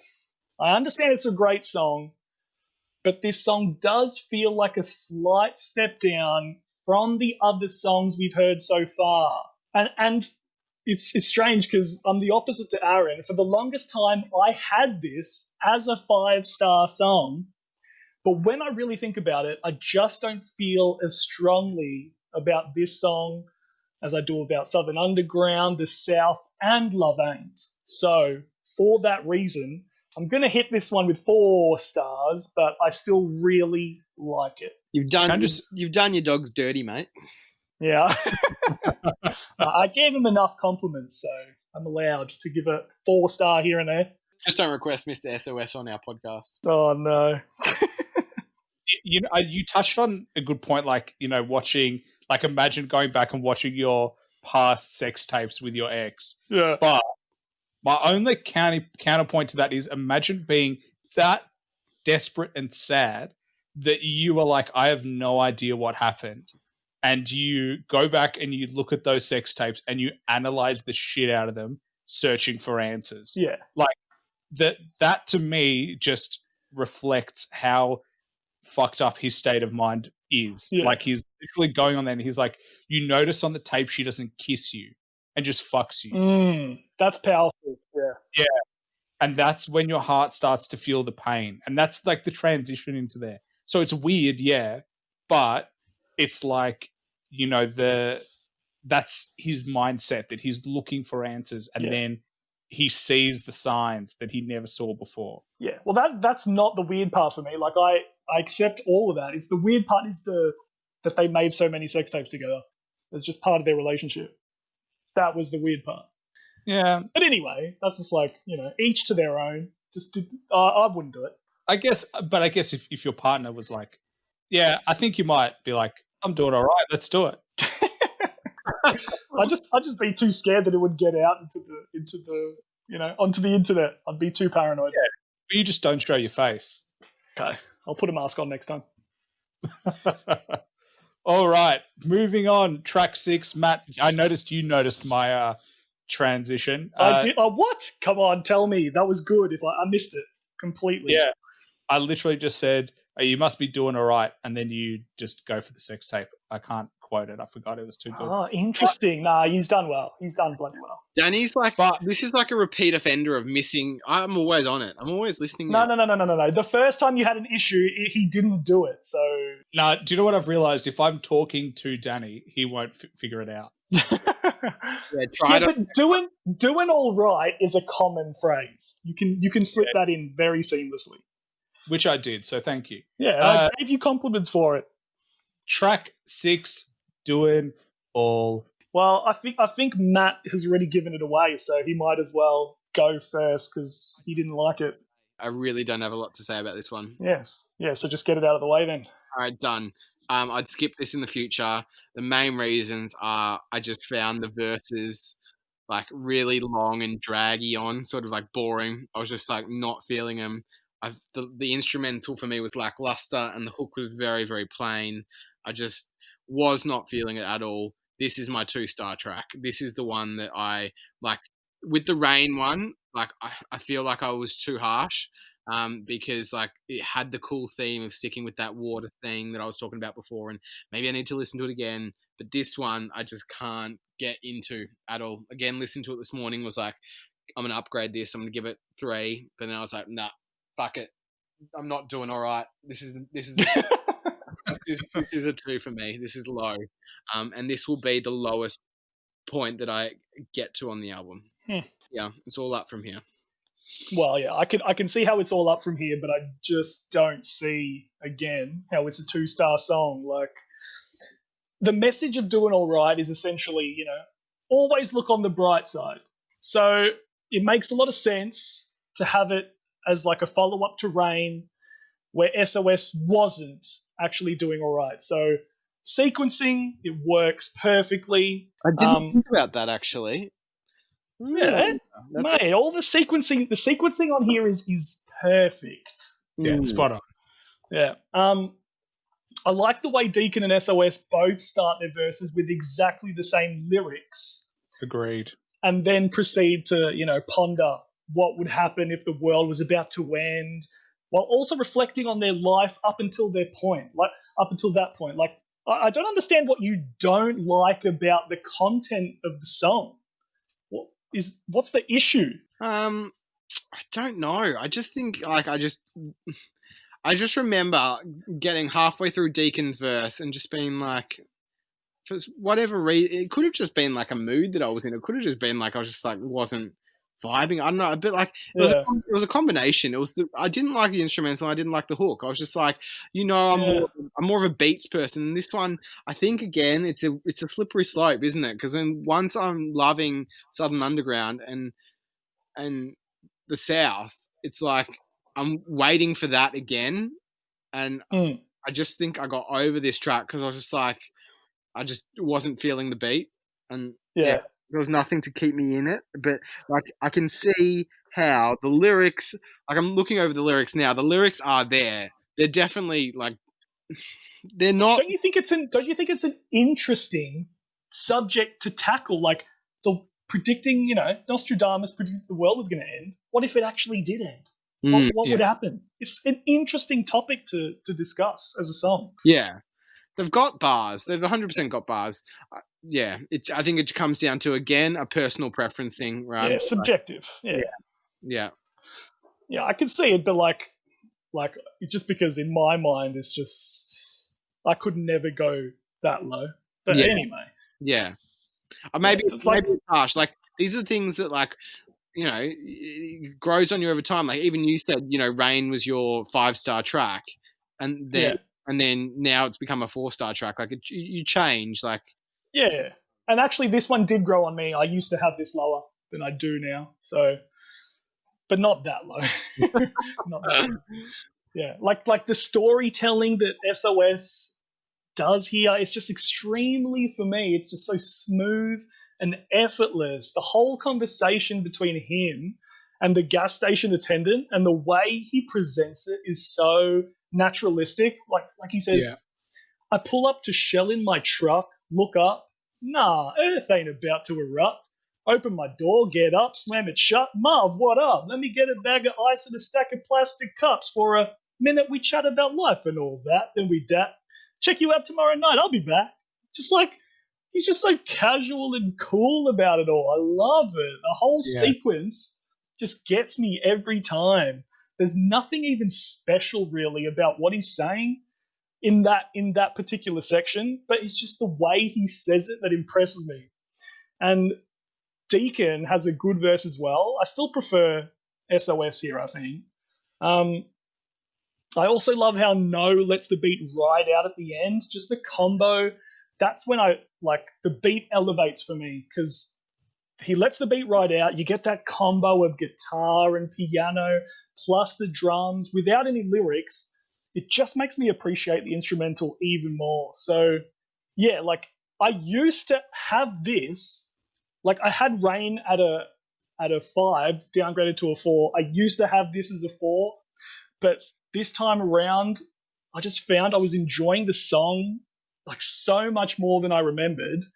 So it's like the opposite of Rain, and I'm upgrading this to 5 stars. We're back, baby. 5 stars. Let's go. I'll let you say that, Tom. You called me out on it. Now I can't say it anymore.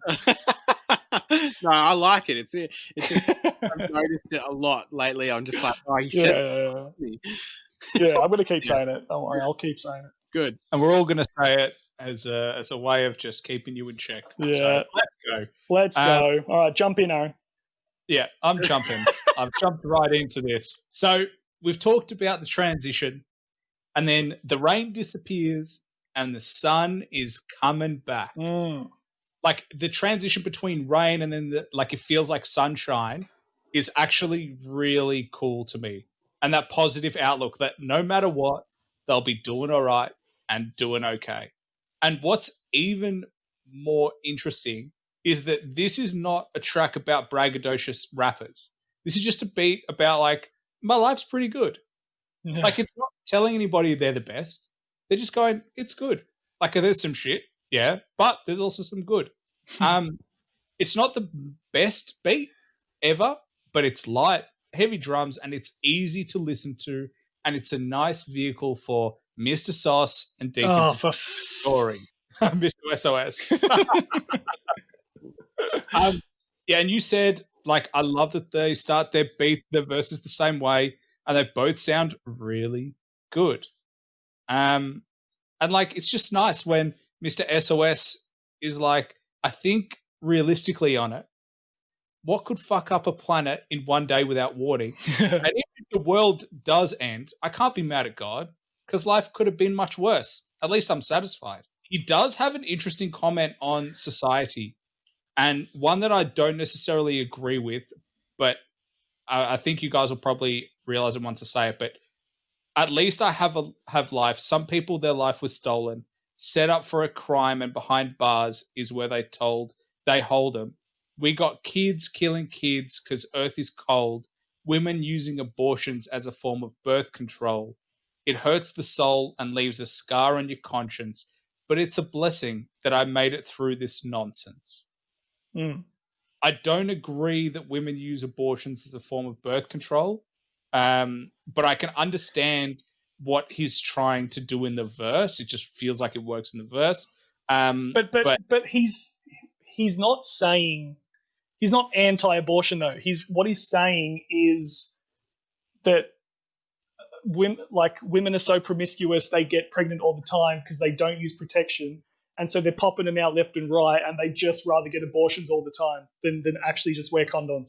Or not even just Yeah, women, but I just don't like think that's true. people in general aren't using contraception as much as they should. Yeah, but in this he's mentioning, I can't remember, but But do you know what I'm saying? No, but like I when know I what you're first saying. heard it, I agreed with Aaron because I was like, oh shit, like is that what he's saying? But then I looked into it more. It's like, oh no, he's saying this.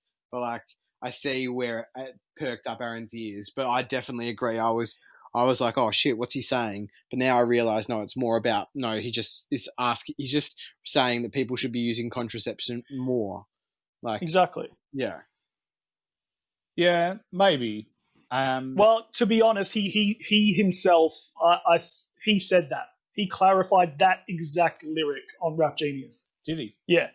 All right. Because of, it's an easy thing to call out, and I'm sure he got called out on it a lot. So he's verified on Rap Genius, and he went there and he explained it. Yeah. Okay. Well, he's done that, so we'll give him a pass. Yeah. And the last one that I really liked was from Deacon The Villain. He says, "The devil was eating me alive, but I climbed out of that sandwich." It's just a funny image to imagine him in a sandwich. And the devil eating him. Yeah, like the devil's hungry. He's made himself a sandwich. Deacon's in there, about to be eaten, like he's a lovely little pickle or he's a bit of piece of ham, whatever you want, and he's climbed out. I prefer like a pickle could fall out, like he's just slid out the back. I just love that as a line, just because the imagery is so good. I'm just imagining the devil eating a sandwich. Yeah. But yeah, like I think I can't split a win here. Both story raps, both internal perspectives, and the hook works for me. It's catchy, and as a result, 5 stars. Let's go, baby. Yeah. Let's go. 5 stars. Let's go. Let's jump in. Let's go. Album construction. Let's go. Let's just rate it 5 stars as an album now. Woo! I'm happy with that. All right, see you guys next time. Yeah, we'll take the rest of the night off. So, Matt, how you feeling about your 2-star track now? Look, I expected to receive criticism for those. I expected it, but that's how I felt when I first heard them. I think I was a little bit shitty as well because like I hadn't heard another the South or Southern Underground, so it's just like give me more of that. But then like this problem that artists face and have even referenced, like when they give an album, they're never going to please everyone. Some of the shit people aren't going to fuck with. Like it's just how it is. So I mean, this is what even Eminem was talked about like very publicly. He's like, Of course he did. It's just like you're never going to be able to please everyone, and like it's very rare. I feel like it would be very rare for any of us to be able to find an album that every single song we 5-star rate. It's 100%. Like everything's perfect about it. Like it'd be so rare. Like Danny said, the closest one for him is the Mobb Deep one, Hell on Earth. Like. Is that the closest it gets to being a perfect album? It's up there. There's probably only 2 songs out of all of them that I'd give maybe 4 stars, and everything else is 5. Is Relapse a perfect album? I used to think so, but there's, I think a few songs have now lowered in my esteem. Just We Made You is corny as now. Yeah. Like things have gotten cornier over the years. the accents never, annoyed me, and they still don't. But some of the corny songs are now annoying. But Relapse, yes, it's one of my guilty pleasures. I think that album is amazing for the most part. You know what? I don't think Aaron's actually ever listened to it like all the way through. I'm sure he has. I think I haven't sat down and properly gone through like we go through these, but I've skimmed through it. Yeah. I know what Matt's hinting at, to be honest. Yeah. Next album review. Yeah, and I wouldn't complain. I would not complain. It'd actually be interesting to do that because, like, obviously that's one of Danny's that he's like been like, oh, that was the album that got him into Eminem. So yeah, it's like that would be like you'd hit on some very like it's a touchy subject, that album, very touchy. Because this one's not touchy at all. Yeah. Actually, yeah, as it like Danny, every album he has chosen is a touchy subject. True. Like every time he's upset if we don't give it the same. No. I'm playing it up. Yeah. I don't really care if you don't like it as much as me. And well, I you're doing a expect good that. job. It's very convincing. Thank you. Matt and Aaron gave me a shit review, but I'll be doing all right. I'll be doing okay. Hey, jeez, he's good. Well done. Let's move on to the next track, track 7, Interlude 1. Yo. Danny, do you want to just give this one a quick review and an overall rating like you said you would? All right, I will. Again, even with this interlude, the sequencing is perfect because it wouldn't make sense tonally for the album to go from the more serious songs like Rain and Doing All Right into a track like Old School. So what do? They put an interlude in between. And it's like a little intermission because the album is a movie to me. This is a little intermission. So when you dive into the upbeat and braggadocious Old School, it's not a jarring experience like it potentially could have been. So instead, it just feels like Act 2 of the album is about to begin. If I had to rank all these interludes, though, this would probably be my least favorite, but I still love it. And I wouldn't skip it. And it's a slightly weaker 4 stars than the intro, but it's still 4 stars. Matt, what do you think? I'm same with Danny. I didn't actually think about the like what he said about the movie thing and like how it feeds into the next song. Like that's kind of, yeah, that's cool. I like that. Imagine Doing All Right going into Old School. There's no real connection that you can make. So putting the intermission in between, it's like, a fresh act is about to begin. Yeah. Look, I'll give it a pass. I think you've explained it well. So, yeah. I also agree. I don't think it's as good as the intro. So it has to be less than 4 stars. So give it. I've said here 3. You could give it 3.5 if you want. If it helps you sleep at night. Yeah, I might do that. Cheers, mate. It's not the worst. It's not the worst. I disagree. It's not the worst interlude on the album, though. Okay. Yeah, that's interesting. That's very interesting to me. Now I'm curious. Yeah, I think this is a nice interlude. Would I prefer? Wait, are you going to say interlude 2 is your least favorite? Yeah. Okay, because that's my favorite. Okay. Yeah, same. It's my favorite too. So interesting. We'll discuss more later. But, like, I put when I was writing notes about this interlude, I said, would I prefer it with some lyrical content? And I'm not saying I would or I wouldn't. I'm just questioning. I'm just like, but then again, I'm also like, well, I feel like this group is big on the instrumentals. Like they're big about that production side of things. So it's like, okay, maybe no, maybe I'd prefer it as it is. I don't know. I just thought I'd throw that question out there. Yeah.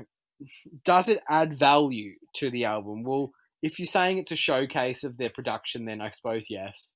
If you would prefer not to listen to interludes or instrumentals and just hear the actual songs, then do you skip it? I don't know. Like I probably if I had this on in like the background, this album, and you framed it to me as an experience, which I've said before, like I listen to albums as the full thing, like it's like an experience, then yeah, I probably wouldn't skip it. So that's why I've given it 3 stars. I'd listen to it again. But compare, maybe I shouldn't be comparing. Maybe I shouldn't compare it to the other instrumentals or the other interludes. It's hard not to, though. It's hard not. Why not? Yeah. Yeah. Anyway, it's good. Wait, so Interlude 2 is going to be even lower than 3 stars? Yeah. Interlude 2, we'll talk about that later. I'm a big we definitely will. Big problem with Interlude 2. Oh, what kind of problem can you have with the instrumental? Yeah. We'll see. Yeah, I agree with you, Danny, on this one. It's really nice. It's not my It's nice. It's not my favorite, but they have a bit of a crackle. Another chipmunk sample, not as good as the first, but I actually questioned. I had the same question as you, Matt, and I said I wouldn't be mad if we got some lyricism here as well. But overall, I think it works, and tonality within the album, the structure, it works, and the flow, it works. So, and I think it leads into the next track. It breaks it up into track 8, Old School. Like, it wouldn't have been the same if we went from, quite deep tracks into something that's fun and new and very concepty. Yep. So, yes, track 8, Old School. And I'm going to kick this one off, baby. Yeah. All right. This is how you come out of an interlude with a fire track. The beat, the concept, it's all fire, and I bloody love it. And literally talking about how many ways they can be in this made-up history. And it's history, but it's all made up. They've taken things that have happened and just added hip-hop in there and added themselves into it. Yeah. And it's just so funny. Even the beginning, before R. Kelly had his teens, Wu-Tang had their cream, Slick Rick had his rings, Crack Rock had its fiends, Martin Luther had his dreams, Stevie Wonder could sing, or Elvis was king, hip-hop was on the scene. And that sets up the whole track. Yeah. And No is on this track as well. And I love his line, I caught a ride on Noah's Ark because I had a pair of Pumas and 2 chickens on my arm. He's wearing sneakers and had 2 girls on his arm. And he caught a ride on Noah's Ark. Yeah. One of my favorite lines as well. And he also said, I told Jesus that Jesus said sandals were feminine. So he copped some shell toes and suede Timberlands. Yeah. Oh my God. Imagine that. So funny. And just notice Noah was first to say check 1, check 2. That's genius. I love that one. He's on the boat and he's going, check 1 animal, check 2nd animal. Yeah. Or he's check all Noah's on the mic going check 1, check 2. Yeah. Love that. Love that. Love you. Thank you. Oh God. SOS, here's I was the first to pimp Jezebel and Mona Lisa. He made them his pimps. Yeah. You know what's good? Even battled Henry VIII with my rhyme. Yeah. With my rhyme flow and made his wives my hoes. But one of my favorites is Moses parted 2 tables with a mixer and played great with his DJ crates. Before him, we played tapes. I sipped fine wine with Einstein back in the days. MC Square was his stage name, and he rocked grey braids. That's my fave. That is amazing. Yeah. So, because of course, Albert Einstein's rap name would be MC Squared. Yeah. So good. Yeah. And love the hook. More quotes from superstars of hip hop, with Big Pun making his 2nd feature appearance on the album. I love this all day. This is 5 stars, and if you don't like it, flip through your history books. You'll see about 1 million pictures of these infamous crooks. CunninLynguists. Woo! See ya. 5 stars. If you don't give this 5 stars, you're a moron. Oh, let's go. Oh no. Oh, Matt, you are an absolute moron, man. I'm a moron. No, I already know Matt's going to love this song, but I'll go first. This track, yes, it's the perfect example of a hyperbolic, braggadocious, hilarious hip hop song. And the funny thing is, it's like they've done a whole song of Yo Mama jokes, but instead of like Yo Mama is so fat, they're doing I'm so old school that. So for the whole song, they're bragging about how old school they are. Being old school is a point of pride for them. Yeah. Like they probably weren't fans of the new mainstream shit that was coming out back then. They're all about the old school. The beat is a good match for the type of song this is. It's bouncy and fun. The scratches and samples, which make up the hook, feel a little bit forced to me, though. How dare you? No, because the hook feels more like a bunch of different sound bites jumbled together rather than a cohesive set of sound bites that like flow seamlessly from one to the next. Like on the South, it was clear. It was big pun. It was tone deaf. You could hear what they were saying. This is more just like blah, blah, blah, old school. Blah, blah, blah. Like you can't really catch any of the scratches, or it doesn't make any kind of cohesive sense. So, I mean, it sounded okay, but it didn't blow me away. The lyrics, like you guys, though, yeah, the lyrics are amazing, and you Aaron, you touched on every single one that I wanted to say, so I'm not going to. But it's just so good. How could I not? I know. There's so many. So yeah, besides the hook, which doesn't, work quite as well as I would have liked, the song overall is just so fun to listen to, and I'm still giving it 5 stars. Let's go! He's done it, boys! This, for me, is a very cool concept for a song. The intro, as Aaron said, is funny. The beat is excellent.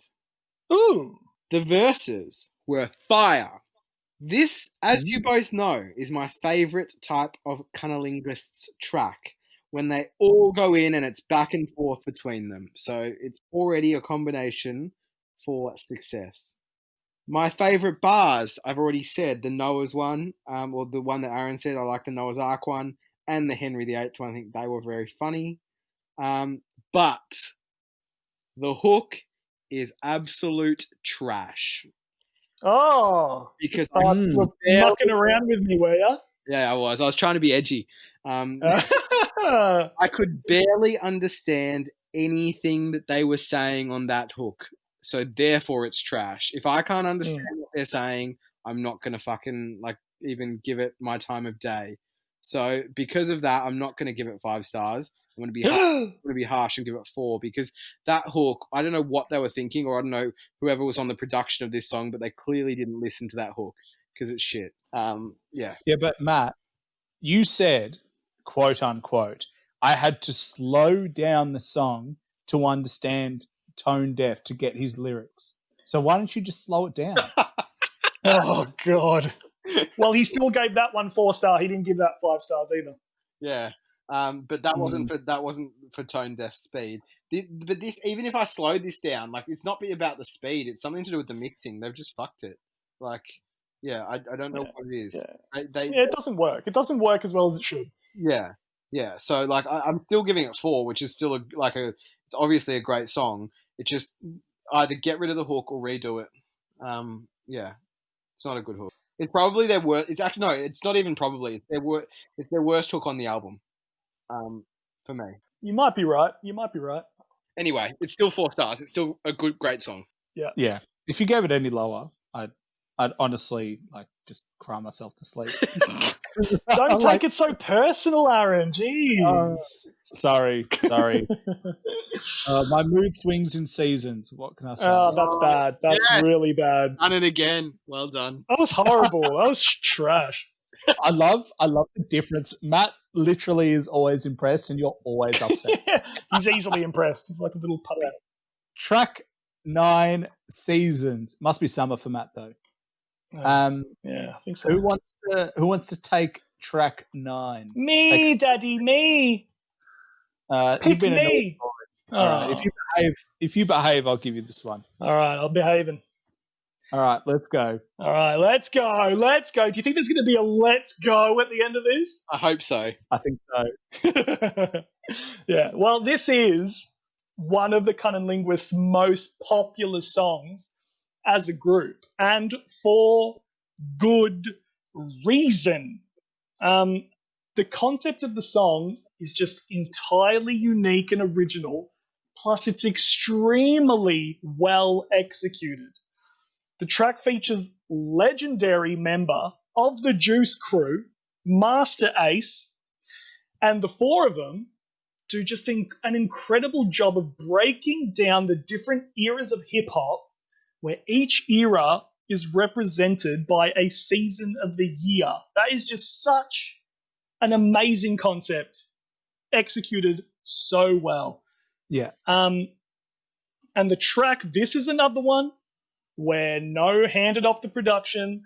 It's produced by RJD2, and he lays down one of my favorite instrumentals of the entire album. It's just fire. Yeah. Master Ace kicks things off talking about the earliest days of hip hop, which is represented by Spring, and it's great that they actually got Master Ace for this song because he was actually there when hip hop was beginning to blossom. He was a part of the Juice Crew, mid 80s is how far back he goes. So he's a legend. And then Master Ace is followed up by Deacon the Villain, who gets to cover the golden age of hip hop, and that, appropriately represented by Summer. And I loved the line, "Free speech pollination kept bees colonizing in hives and stung Dolores Tucker right in her pride." Because Dolores Tucker is such an infamous figure in hip-hop history. She was very vocal about her hatred of the genre. And so I just love the imagery of a bunch of bees chasing her around and stinging her in the ass. It's just awesome. After the golden age, though, things take a turn for the worst. As Kno says in his opening lines, "As the east versus west winds blew, causing two legends to fall like maple leaves from escalated beef. Assumed that the worst was over, till these cats started wearing shiny costumes like the 31st of October." It's Halloween, baby. I know. Is that a reference And you in his videos? Is it a reference to what? Diddy in his videos? That was when... It's a direct reference to... It's specifically... That was the shiny suit era, it was called. And it was like... That was where the majority of mainstream hip-hop becomes style over substance. Like, before then, everyone was unique and original. You had Wu-Tang and you had Tupac and you had just all these people doing different things. And then Diddy, just takes all of the mainstream and just like everything's shiny and it's all about the money and, that's all thanks to Diddy and Bad Boy Records. But yeah, I also like in that how he says the fall of Biggie and Tupac, as in fall, as in autumn. It's just so good. And then finally, SOS takes us into the early 2000s, where now it is all about the money and that bling bling. He's got those lines, "Jolly fat white men get paid when rap hits the shelves and artists themselves get treated like elves. Matter of fact, Santa's gotten so greedy when a rapper sells, you even need clearance to sample Jingle Bells. What the hell?" Yeah, I love that. Yeah, so now in this day of, 2003 or early millennium, like everyone wants a piece of the pie. Samples need to be cleared and they cost a fortune. Like, whereas back in the day, you could sample whatever you wanted and it was all affordable and there was no fear of the copyright police. So shit changed. Shit very much changed. And then SOS hits us with that final line, but it's about time for the cycle to start over. So they've all had enough of the winter, and now they want to see a new golden age of hip-hop. But actually, the very last thing we hear is Master Ace saying, how we gonna start it? Which leads perfectly into the next track. And, if the next song is anything to go by, like perhaps they're hoping the next cycle will start with, the underground. Although things don't seem so great down there, as we'll soon find out. But another example of, great album construction. The song is amazing in every single way. This is a massive, massive 5 stars. Let's go. Just the down. I love the like, subtle let's go, like almost whispered let's go. Got to change it up. Well, this is, in my mind, the best transition between songs. Because from this to the next? This one to the next one, correct. Because they're talking about how shit hip-hop is. And then they take accountability and they go, how we gonna start it? How we gonna start it? And then it goes into the next one. To me, that's the best transition they've got because they're talking about how bad it is. They need to start the cycle over and then they jump into the next one. So this, to me, is the best transition they have, which is why, Matt, I disagreed with you when it came to transitions. But if you gave me this beat alone, I'd give you 5 stars because this is so pleasant, violin, heavy drums, and I love that. It's melodic and it's nice. It makes it really easy for the rappers to once again do their thing. It's incredibly legible.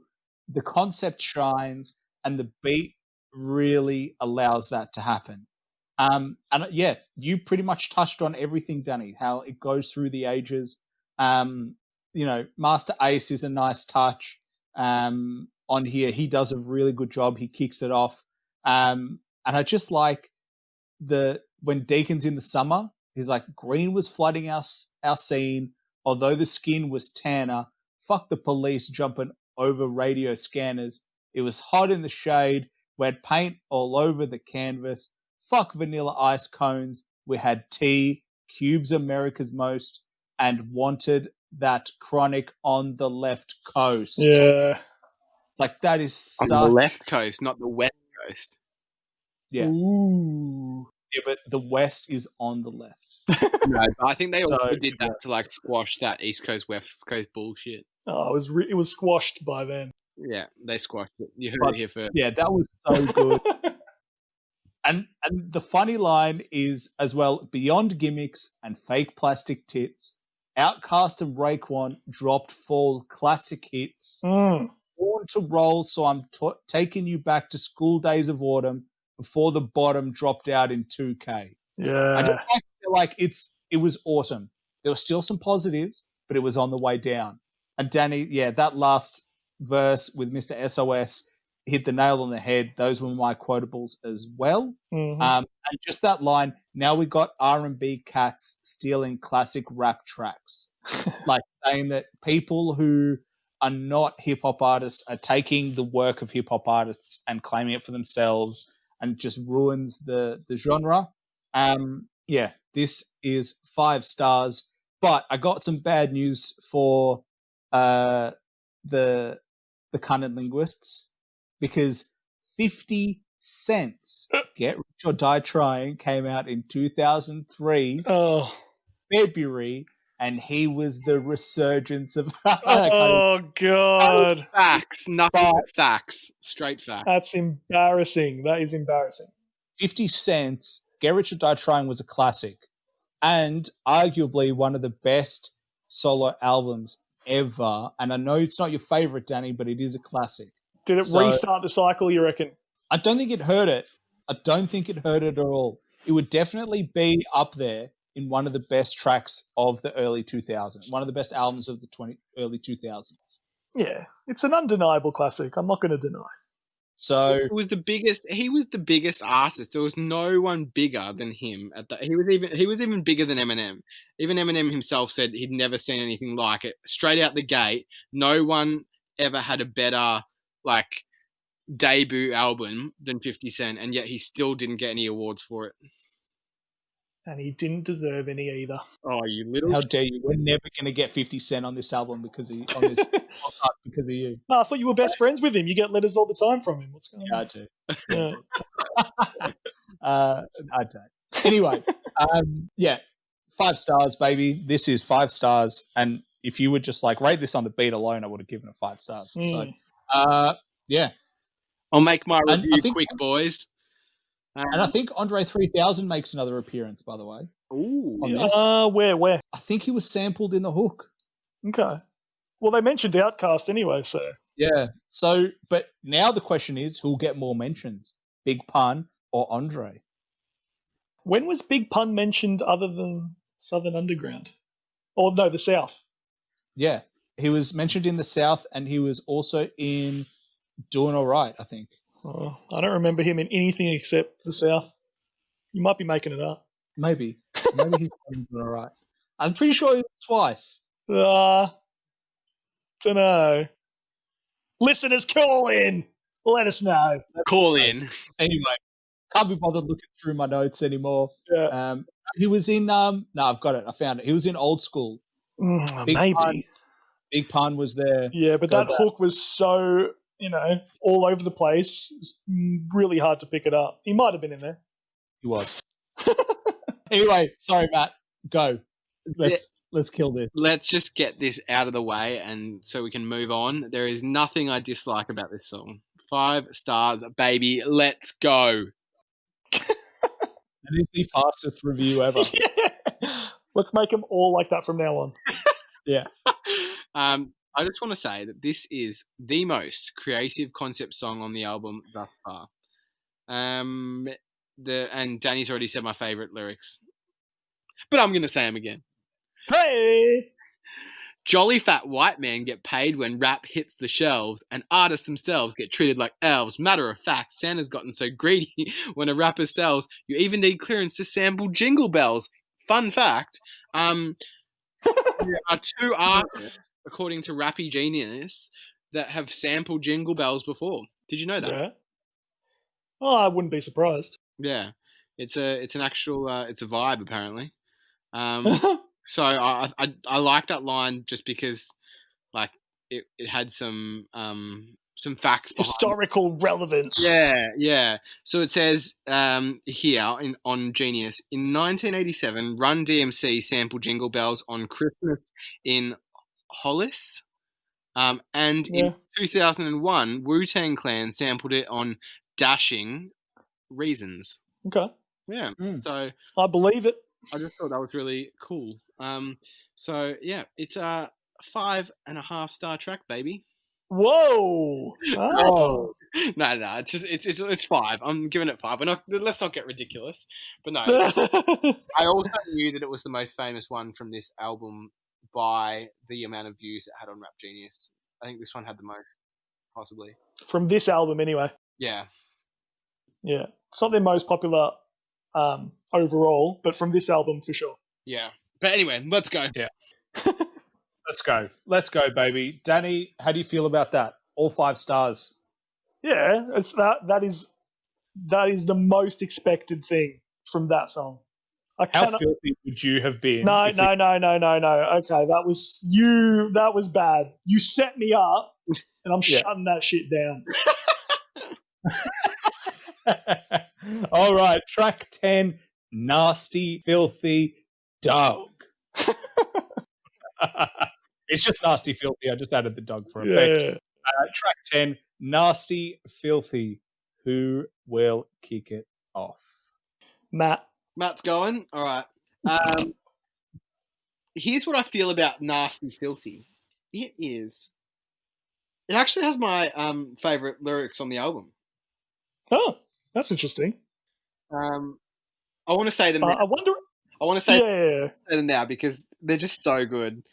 I wonder who would be mentioned in those lyrics. can make it your favorite. It's going to be interesting to hear. I'm writing I'm so taking many bets. dope songs, but I also love like how like when he says these lyrics in the background, like there's that other voice saying the second part. So it's like I'm writing so many dope songs, but who's hearing them? Deacon hits the open mics, but who's cheering him? Yeah. It's so funny because it's so like, but it's so sad at the same time because it's like you can hear the frustration. Like, can you see like you've written this dope song, but nobody's hearing your song, and you go to this show spitting this dope verse, but nobody's there to cheer you on. It's just like you just spit yourself. Feeling nasty, filthy, or any of those synonyms without me, the game's the same. I ain't Eminem. How fucking good is that line? Like, it is very good. It's just so good. Like, I just love that it's the opposite of braggadocious hip hop. Yeah, it's just like literally going, "I'm not that good." Yeah, a little bit like this podcast, to be honest. It's a bit. Now, come on. No, our podcast is better than Eminem. Yeah, exactly. But yeah, like this is just. It's just funny. It's just self-deprecating. It's not true, like because obviously they do have a big, like Danny said, they do have a fan base. The game wouldn't be the same without them, but I think they're just like. That's debatable. They've contributed a lot of good music, but if they never existed, I don't think anything would have changed. You don't think they've like brought anything new to the hip hop scene? No, it's like they didn't make an impact. Like they didn't, change the game. They just put out amazing music, and if you like it, you like it. If you don't, you don't. Eminem changed the game. He brought like underground battle rap to the mainstream. Dr. Dre changed the game. Heaps of people changed the game. They didn't change the game, but they're amazing. Okay. Arguable. I'm sure some like super diehard fans would be like, "Nah, these guys are like." They may have done something for the underground. Maybe actually, like they may have given more respectable to be an underground rapper. Maybe because of them. Yeah. I don't know. I'd have to look into it. And they could have inspired other artists who are maybe bigger than them. Like there might be some artists out there who would say like these guys influenced them to start rapping. You never know. Like. Yeah. They probably had some impact. I'm saying, not a massive global impact. Yeah. But those lyrics, they're my favorite. Spoiler alert, they're my favorite from the album because they're just so funny. Because they say Eminem. Yeah, exactly. If they just had Eminem in the lyrics, I'd just be like, yeah, that's my favorite. The instrumental is amazing, especially the smooth cruising in my whip vibe that it gives off. This is a cruising song for me. Dope verses, especially SOS's and Deacon's. It's interesting hearing their struggles as rappers, like trying to make it big, especially when they're considered underground. So I thought that was a cool subject matter to be exploring. I also dig the succinct and soulful hook. I give this song, I don't know why. I've given it 4.5 stars. I don't know why I haven't given it 5. What? I don't know you why. Don't even you don't give half stars. You don't give half stars, yeah. Yeah, I know, but for this one, I was like, there was something about it that I wasn't sure, like, compared to the previous track Seasons, I, like, preferred that more. So I was like, nah, I'm giving this 4.5, but I'm not sure why. I need to listen to this one again. Yeah, well, Seasons is a hard act to follow, I will admit. Yeah. I think I was comparing it to that. So we're going to go 4.5, because there's... So the sequencing doesn't work, in a way. No, I didn't even notice that sequencing that Aaron was mentioning. Now I need to listen to them both again. But I'm sure there is sequencing in these two songs. Because there's 100%. Yeah, because they seem to do it in twos. So, yeah, 100% there is. But anyway, it wasn't as good for me as Seasons. But could be wrong. Could be 5 stars. 4.5. Yeah. I'll go all the way. I'll give it the 5. I'll add an extra half for you, mate. Cheers, mate. Yeah. This song gives us an insight into the everyday struggles of being an underground rapper. And, basically everyone is poor and desperate to get signed by a record label. The beat switches multiple times throughout the song, and I love every time it happens, especially the beat that plays under Deacon's verse at the end. It's just so smooth, and it has this West Coast vibe to it, which is appropriate because he briefly mentions that a West Coast record label might be interested in signing him. So that beat switch works even more than it would otherwise. There's also the hook you mentioned by Deacon, which I think is very catchy. Just that nasty, filthy underground. It's so good. It sounds like Deacon probably had the standout performance for me, just because he has, that catchy hook and the lyrics which you mentioned, but they mention the God, they mention the rap God, Eminem. It's just a cool reference, and just the contrast between the biggest rapper in the world and the extremely underground CunninLynguists. It works for this song. I think the featured guests, Superstition and Cashmere the Pro, are fine. They do a good job. They do well to keep within the concept of the song, and I have no complaints. So the other thing I wanted to mention, which you didn't touch on, I find the skit at the end to be genuinely hilarious. Oh, Agreed. no! When I was writing my notes, I did write that too. I said, yeah, I agree. That is funny. It's funny. Good. Yeah. Monkey. Oh, that is so funny. And again, it leads perfectly into the next track, like with someone being stuck in traffic on the freeway, which is exactly how Falling Down starts.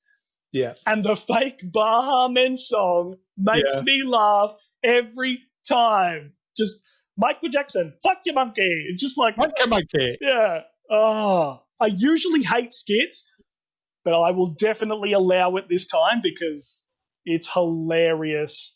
And overall, 5 stars. That's the end. Let's go. All right, my turn.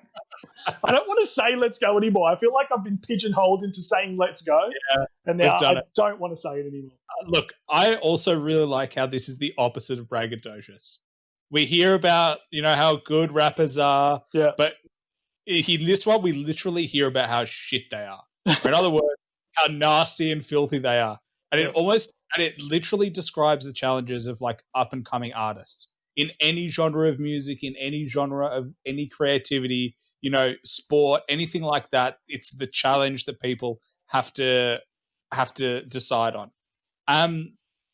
But before we go into any meaning, the beat changed 7 seconds in, and I'm not going to lie, as soon as it changes, I'm a little bit disappointed. Really like the sound of the first 7 seconds. Like, it disappears, and I'm like, oh, I want to hear the rest of that. Yeah. But having said that, the actual beat is also really good, so not all is lost. I'm just a little disappointed that they didn't finish off the other beat. Mm-hmm. It has a soul sample, piano, heavy drums. Do I need to say any more? Yes, you do. Keep talking. Well, I love. I don't know if you wait. I don't know if you had this in your notes or anything, but did you like the beat switch of for Deacon's last verse? I didn't have it in my notes. Do you remember it? Like it's the smooth soul kind of thing. Yeah, just because it's so West Coast to me, and I know you're anti-West Coast, so I thought that might have been your least favorite beat switch. But I wouldn't say that I'm anti-West Coast. It's you just are. Not you are. You are. You hate Tupac and Snoop Dogg and Dr. Dre. You've said that. When? All the time. Oh yeah, all the time in all the other podcasts. Yeah. And you've never pigeonholed me and said it for me. But Mr. SOS, I love that he starts with, I got dope flows for shows, but got no one to watch. I got no dough for clothes, but got hoes on my jock. They don't know I'm broke because I told them I'm not. Can you imagine that? Like going out with a girl and being like, "Yeah, I'm a millionaire." Like, Yeah, they're like, oh, okay. Yeah.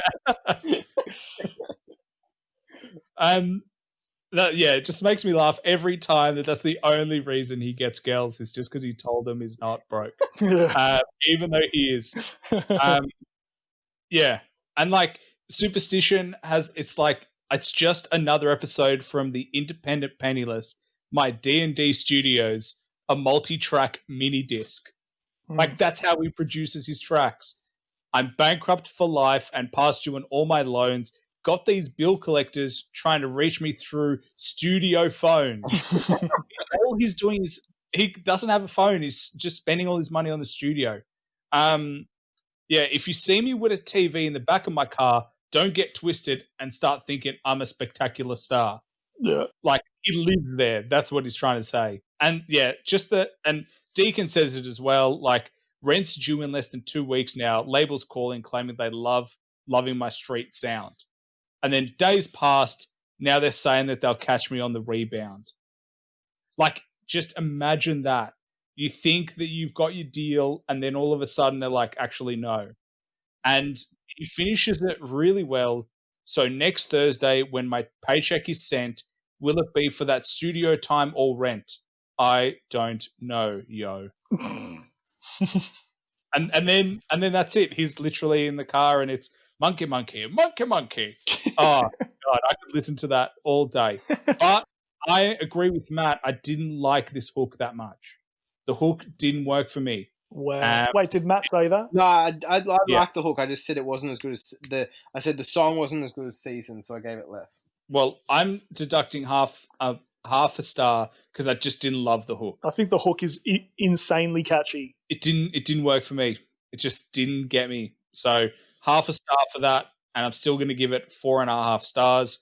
And then we're clearly falling down. So Mate, that was pathetic. You can tell when he's about to do it sometimes because it's like a slight where you can like literally hear the cogs turning in his. So true. He's like monkey, monkey. Yeah.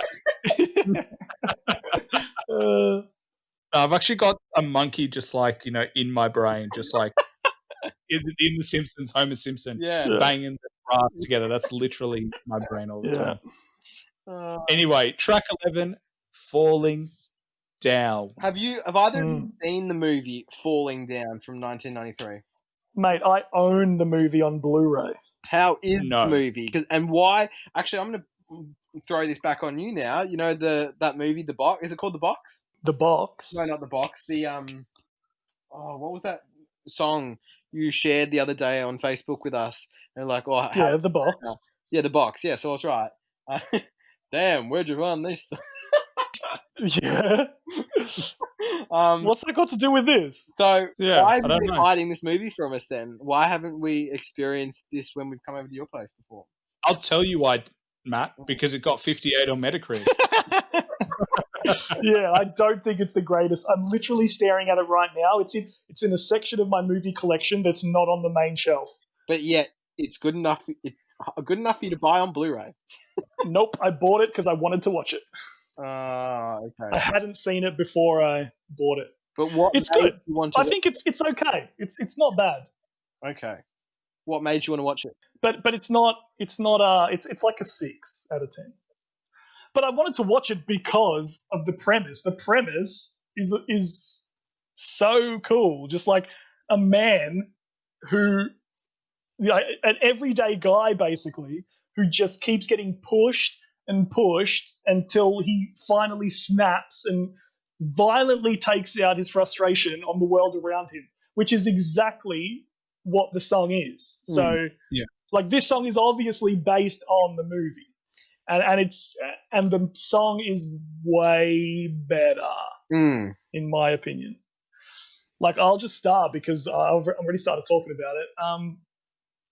And yeah, in terms of album sequencing, like, you could say that all the hardships, experienced as an underground rapper from Nasty Filthy could eventually push someone over the edge, and then we get Falling Down. And just as a concept for a song, and the way, well, the way they pull it off, I can't. But I'll get to that. There are 6 different instrumentals on this one song, and I love how the initial beat of each verse functions as like a sort of like a calm before the storm, and then the following beat switch will like essentially be like a more heightened, dramatic version of that original beat, which just works with the concept so well. I just love how Kno uses the beat switches to really capture the feeling of a mental breakdown. And this song is an example of skits done right. This song does not work nearly as well without the skits that occur just before they go mental. Agreed. I love how, they basically function as the final straw that breaks the camel's back. So they have a clear function and they're funny, just like that. Hey, Dano, gotta let you go. It's just so funny. Deacon the Villain is the one who is stuck in traffic at the end of Nasty Filthy, and the standout line from him is, "If you're an actor, am I your fucking audience? Kids, look how many different directions his body went. It's okay. I'm not crazy. I got kids your age. Don't be afraid. I said don't be afraid. Behave." Oh, it's so... I like the way he tries to reassure the kids, but he does it in a way that makes him seem even more deranged and crazy than he did before. Just works so well. But Mr. SOS knocks it out of the park. He blows this song out of the water. His mental breakdown energy is through the roof. And the shock value lyrics are hilarious. Bite off her nipple like it's on the menu and spit it out the drive-through window inside a Pinto and leave the driver crippled. Then I fire my pistol like it's a missile, start to hear sirens whistle. I've lost my mind, it's official. Grab my manager's pencil and stick it in his eye tissue for having a time issue. Just, oh my God, he blows me away in this song. The only bad thing about SOS's verse is that it makes Kno's following verse feel extremely anticlimactic in comparison. Like, I think the main problem is that SOS was basically like speed rapping his mental breakdown, and then Kno slowed it down way too much. But I still enjoyed Kno's verse, just felt anticlimactic compared to SOS. But I do like the way he ties the whole song together with his final lines. The chance for survival is minuscule. I see 2 dudes walking towards the pawn shop. They about to get it too. Which is referring to Deacon and SOS. Because they end their verses going to a pawn shop. So you assume he's about to put them out of their misery. But at the end of the day, this song is 6.5 minutes long, and it absolutely flies by because you're just so engrossed by the storytelling all the way through. So this is a phenomenal track, 100%, 5 stars. Well, let's see if we agree then, shall we? Well, I want to predict that you're going to give it 5 stars and Matt is not. But, I could be proven wrong. Well, in that case, I might kick it off and wait for the bombshell to drop a little bit later. But anyway, let me just say these verses are all fucked up in their own type of way. Yeah. In the way that it's about gun violence, killing children, violence against women and other innocent people. It's dark, sinister, and would you think this is in that horrorcore genre? It has elements of. Yeah. I wouldn't say it's fully horrorcore though, because it has a very clear concept it's going for. It's more of like a, these guys have been pushed over the edge and they've snapped. Yeah. And for me personally, I'm not a huge fan of hearing about men beating the shit out of women.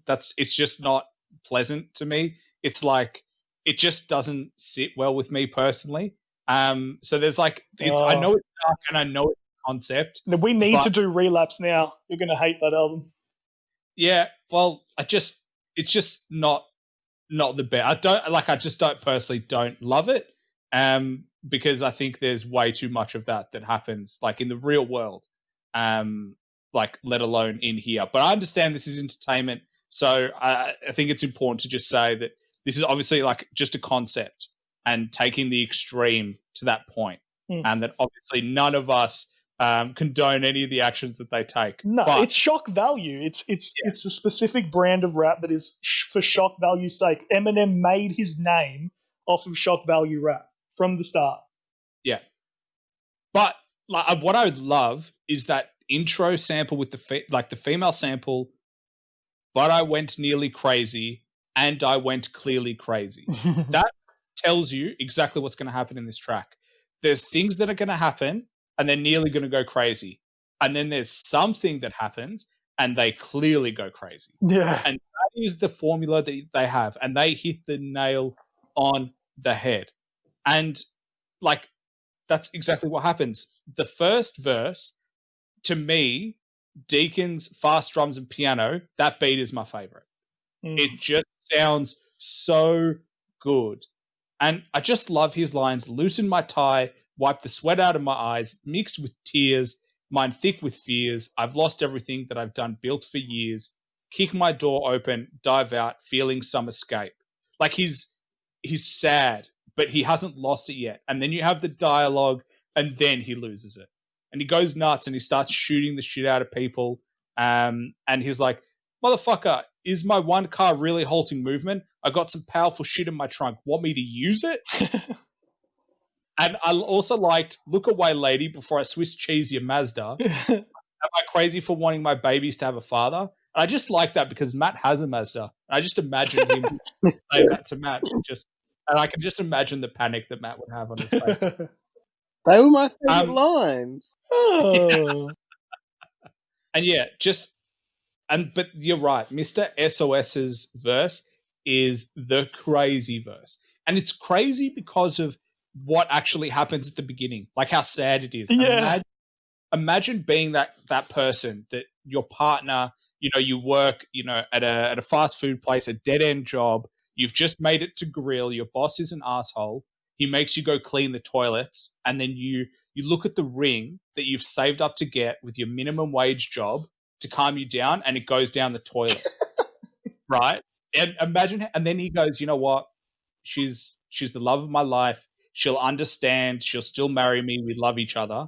And then she says, yeah, whatever. I'm seeing somebody else anyway, loser. And that, imagine, and this goes back to like their relationship piece. Like, your partner's cheating on you with someone and it just breaks your heart. Yeah. And then he goes mental. Like actually mental, he says. I like how he goes, grrr, and then he starts. Yeah. And then you scream. Yeah. Yeah. Fuck you for real, snuff to your girl, smack you in the face, foot to your crotch, call the cops, thanks for the gat, rat-a-tat-tat, crime in the act, bitch, do you want fries with that? And like literally he's shooting cops, he's beating his now ex up clearly, and he just loses it. But I like that first part of that experience. Like you can really identify. The other two verses you can't really identify. They're not the same in like like how commonplace it could be for someone to work a dead end job and be so in love. Whereas, and then you get into Kno's verse, and you're right. In terms of tonality, it doesn't hit as well because Mr. SOS, he went really hard. He went so hard, and then the beat kind of slows and mellows all of a sudden. But again, his line that I really like is, I walked in on my friend with his hand caught in my wife's panties elastic while she was wearing them. And that was just really, that's just like, obviously, like you didn't need to say that, but at the same time, I just liked that added detail. And then he goes nuts as well. No, Mr. Johnson, your ass is fired. Here's your pink slip. hit with the 6 clips, salespeople out front. I didn't forget, y'all. Walk in the dollar store and just let off. Now, even the manager's body's 50% off. That is good. That is actually good. I like how it ties in together. I actually found this a really hard track to review because there were so many moving parts of it. And I think technically it's 5 stars. However, because I would have to be in a particular mood for it, and I don't think it fits in a playlist, and it loses out on replayability. And for that, I'm giving it 3 stars. Mind explodes. 3 stars. Yeah. You've done it. And I'm also going to say those beats where they go crazy are not nice to listen to. They're not pleasant. I understand they fit thematically, but they're not actually pleasant to listen to. They're really fucked and messy. And as much as it works for the concept, I don't see myself going back to this and listening to it because it's just not that pleasant to listen to. So I have to give it 3 stars. That is ridiculous. And I needed a break up to this. No. This is the most wrong you have ever been. Out of all the podcasts, out of all the reviews, every single song we've ever done, this is the most wrong you've ever been.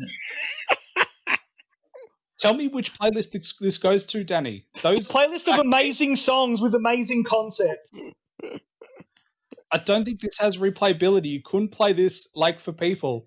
It's just at the back that I'm not playing it for people. I'm playing it for myself, and I enjoy the shit out of it. And it's hilarious and amazing and so extremely well executed. He's trying to tell us something, Aaron. He's going to have a breakdown. I'm having one right now. Aaron's caused it. No, you need to go. You need to go. It's just not that pleasant to listen to. This is one where the playlist theory doesn't work. No, but this is one where it's not that pleasant to listen to. Technically, they kill it.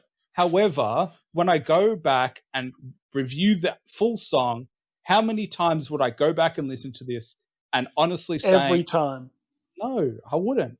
When I get giddy listening to this album all the way through, excited for when this song is going to finally come on.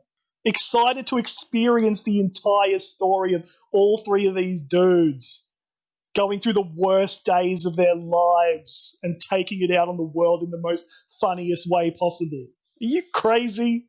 Baby. We have spent a very long time on this song, so I'm going to tell you my thoughts, which is going to meet somewhere in the middle of both of you. Oh, God. So this is a 4-star track for me. I can see why Danny would rate it 5. I can also see why Aaron would rate it 3. I think Danny was generous, but it's understandable. There's nothing generous about it. There's really nothing generous about it. It's genius. The song is genius and so amazingly well executed. Knowing the type of music that you like and naturally gravitate towards, I can see why you give it 5 stars. Hearing Aaron's points about replayability, I also do get that though. It's shocking and amazing the first time you listen to it, but then you know it's coming. So it's sort of like Stan. You listen to that the first time, you're like, wow. You listen to a second, like, this is crazy. And then the more times you listen to it, you're like, I know it's coming, and it's not as pleasant. It's more jarring at points to listen to. But that jarring effect is relevant for the context of the song. However, it's not something that will appeal to a lot of people. It might appeal to yourself, which is fine, because there's no doubt it is a great song. But I'm of the opinion that I'd need to be in a certain mood to listen to this song. And it's not as if you were going to tell me what we want to listen to, would you want to listen to the South or this in the car? I'd go the South, because the South is more melodic. It's more. This song's just purely for I want to show you some cool shit. This is some cool shit. This song, but I wouldn't even. I don't know if I'd class it as a song. It's more of a track for me because it does. You've said that before. That doesn't make any sense. The song and a track is the same. No, a song and a track is the same. A song for me is something that's melodic and has this really nice chorus that I can vibe to. A track is lacking of that. They're literally interchangeable, those two words. But like, I think it's so cool that they base this on watching that movie, and then they've created verses in their own imaginary worlds of these things happening based on that movie in their own lives. One word to describe this track would be diverse. It is incredibly diverse. Each rapper spitting their own personal take on the movie, with the occasional surprise of that second up-tempo verse is insane. I don't think they all do it, though, do they? Yeah, they all What do you mean? Do they all have that second up-tempo verse? Yeah. Oh, okay. All right. I must have, like, for some reason missed that. I thought only a couple. But Okay, so your entire opinion is invalid if you miss the entire point of the song. the beat changes are cool, how they represent their moods. It's a long song, but it's very well done. And my favorite lyrics are the Mazda ones. But I like how he says Mazda. He says like Mazda, like American style. Yeah. Those Americans, so silly. Those Americans. I know the way they speak. Tell me about it. Okay. Yeah, no, it's a very, very good track. It's no South, it's no Southern Underground, but it's in a league of its own. And if that's your type of league, then you're going to give it 5 stars. If it's not, then you're probably going to recognize it definitely has cool elements, but it's not something that you're going to go back to and listen to every day. So it's an acquired taste, this song, but you have to give it props for what it has done. Yeah. I like that review more than Aaron's. Yeah. Well, good. God. Well, I can't believe it. I just can't believe it. You said that Aaron will give it 5, you'll give it 5, and I'll give it 4. Yeah, that's what I thought. So I was pretty, spot on with you. Yeah. And I don't know Aaron at all. No one does, to be honest. No one does. It's like day and night, sunrise and sunset. Yeah, leave it to Aaron. At least it's funny when it's embarrassing for Aaron. Yeah, leave it for the pros. Well, the sun's setting on this album, so let's. Oh no! Okay, Matt, you can take over. Matt, you can do it. I'd say the sun is just rising, to be honest. Good one. You should do it from now on. I'm going to kick this one up. If you guys look like an hour, I'm going to kick this one off. Yeah, me too. This will be no. This will be a good gimmick. Let's all do the review at the same time. No, let's all do on the count of 3. Let's all just say the stars for this song. No. Yeah. No. 3, 2, 1, 0.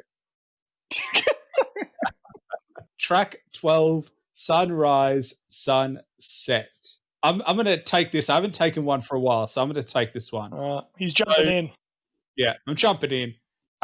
With a change of pace and the sample that I love. Yeah. What a hero. The first time... I'm just going to be annoyed for the rest of the review because of the falling down. I'm really going to be annoyed for the rest of the review. Yeah. I like that we were clearly saying that you wouldn't take this personally. It's not that I'm taking it personally. It's just like, I can't believe it. I just can't believe it. Yeah, but I like that you don't care that what we rate songs, but you clearly do. Yeah, I just don't think we can be friends anymore. That's all. Can you edit this falling down moment out of the podcast, Aaron? Yeah, I'm having my own falling down moment at the moment. Well, you just sit quietly for a moment. You calm down a little bit, and I'll kick this one off. So jump in, Aaron. I'm jumping in. I'm having deja vu. Change of pace with the sample, and I love it. And as soon as Matt, you like to say that when you wake up, you have a song stuck in your head. I had this song stuck in my head. Just the sample. Sunset. Oh, I love it. And I didn't realize at the time, but I looked into the sample and it's actually from Fiddler on the Roof. Yeah, and you love it because you're Jewish. I love it. I love it because I actually saw Fiddler on the Roof as a kid. You're joking. No, my parents took me to the main dude. I don't know his name, but the main actors in the production. It was his last tour, and so I went to see like his last show. And I remember it was like my first proper production that I'd ever seen, and it was really good. But I don't remember this song at all, so that's why I was surprised. And this is a song from 1964, which I just love that he's gone back that far to a song that was made 40 years before this album came out and used it. That's not that far-fetched. Well, 40 years, like I know 70s, like soul sampling. 70s is 80 years ago. I mean, 50 years ago. Yeah, I guess. But well, you don't have to guess because it's true. All right, so with the sack. He's having a falling down. I can't. Yeah. 40 years ago. Whoa. That's a long time ago. Most samples come from earlier than 40 years ago. So. Oh, well, you're my hero for telling. Anyway. Moving on. But they use both a female vocal for the hook and the male vocal throughout the verses. And I love that they're using both. And we've been waiting for this, but it's Deacon's solo track. They both get one. And I find his internal rhyme schemes amazing here to me. Like, I've always been a fan of internal rhyme schemes, and he does not let us down in this. Like, he's got so many vices you can sacrifice, kill and grill, because you got to see what the world would confuse you with abused clues. I flip through news and see that the world's treasure chest of misused jewels can't maintain from sunrise to sunset. They face pain. They are used to blue skies, got grey stains, and surrounded by friends who got snake fangs. But you got to block it. Don't avoid it. Destroy it. Throw it up in a box and then lock it. Cut power when docs try to shock it, because that ain't the shit you should welcome your block with. Like, he's just got these really nice rhymes, and he uses them throughout the whole verse. This track, to me, had everything. Vocal sample, bars, and 5 stars from sunrise to sunset. He's done it, boys. He's bloody done it. You've done well. You've done well. Now, I wanted to kick this one off initially because this is my 5-star bloody song of the album. This is it. The only one. No. What do you mean? No, this is just like, I meant to say, this is just another great, like, this is 5 stars all over it for me. Like, I'll be surprised if Danny doesn't give this 5 stars, because that sample is crazy good. Yeah. And the instrumental is like, that's the type of instrumental I want to hear. It reminds me of shit I was hearing earlier in the album. So I loved it. You can hear and feel the emotion in Deacon's lyrics on this track too. It fits perfectly with the previous track. The sequencing on this album is probably the best we've reviewed out of all the albums, I would say. Because think about it, after the falling down moment, then you have this sort of track that's all about like not letting those negative thoughts get into your mind. Like, it's just, and Aaron's bloody stole my favorite lyrics. Oh, yeah, because he said the whole second verse. I know. Sorry. I love that. You stole a lot of verses in the start of this. Okay, so I didn't pick it out because I let you go. You had a lot of quotes, so I mean, don't be a hypocrite. I've never said a whole verse of a song as a quote. Well, you should. Fiddy is notorious for saying the quote. That's why the word count was so high. Yeah, 100%. But just because that ain't the shit you should welcome your block with. That is just such a good way to finish the verse. So yeah, it's a 5-star song, and that sample just in your head. Yeah, I'm with you. On this one. Yeah, 5 stars. Go on, Danny. Give me a 3-star rating, and I'm going to lose it. Look, I'm not mental like you two.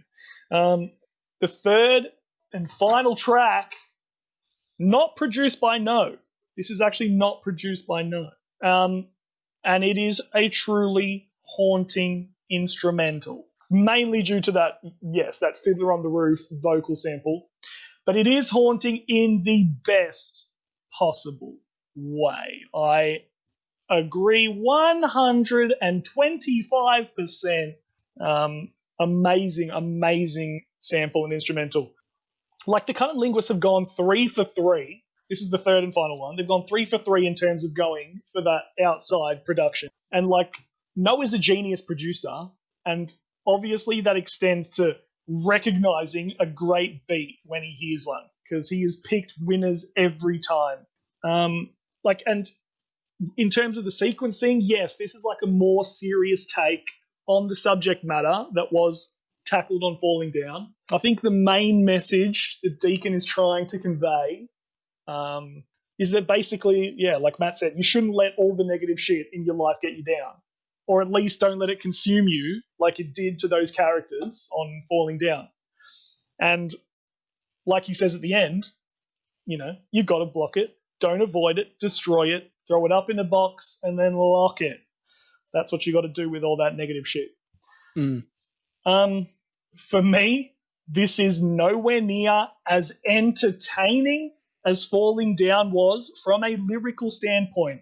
But the instrumental alone is enough to warrant another 5 stars from me. He's done it. We're all back. We're all back, baby. Yeah, we're friends again. Let's go. Let's go. Not for long. Yeah, come Interlude 2. Yeah, I know. Interlude 2. Now I'm not going to be friends with Matt anymore. Yeah. Oh, you're going to have no friends left, Danny. Track 13, Interlude 2.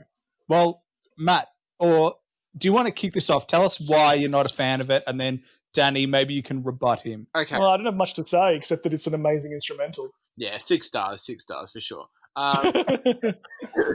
No, this is my least favourite of the 3 interludes, if you count the intro as well. I wasn't counting War when I reviewed this one. I don't know if you guys get this, but I get Middle Eastern vibes from this interlude due to the background vocals, which I said Indian. I said Indian / Bollywood as well. Yeah, and I just found it really strange.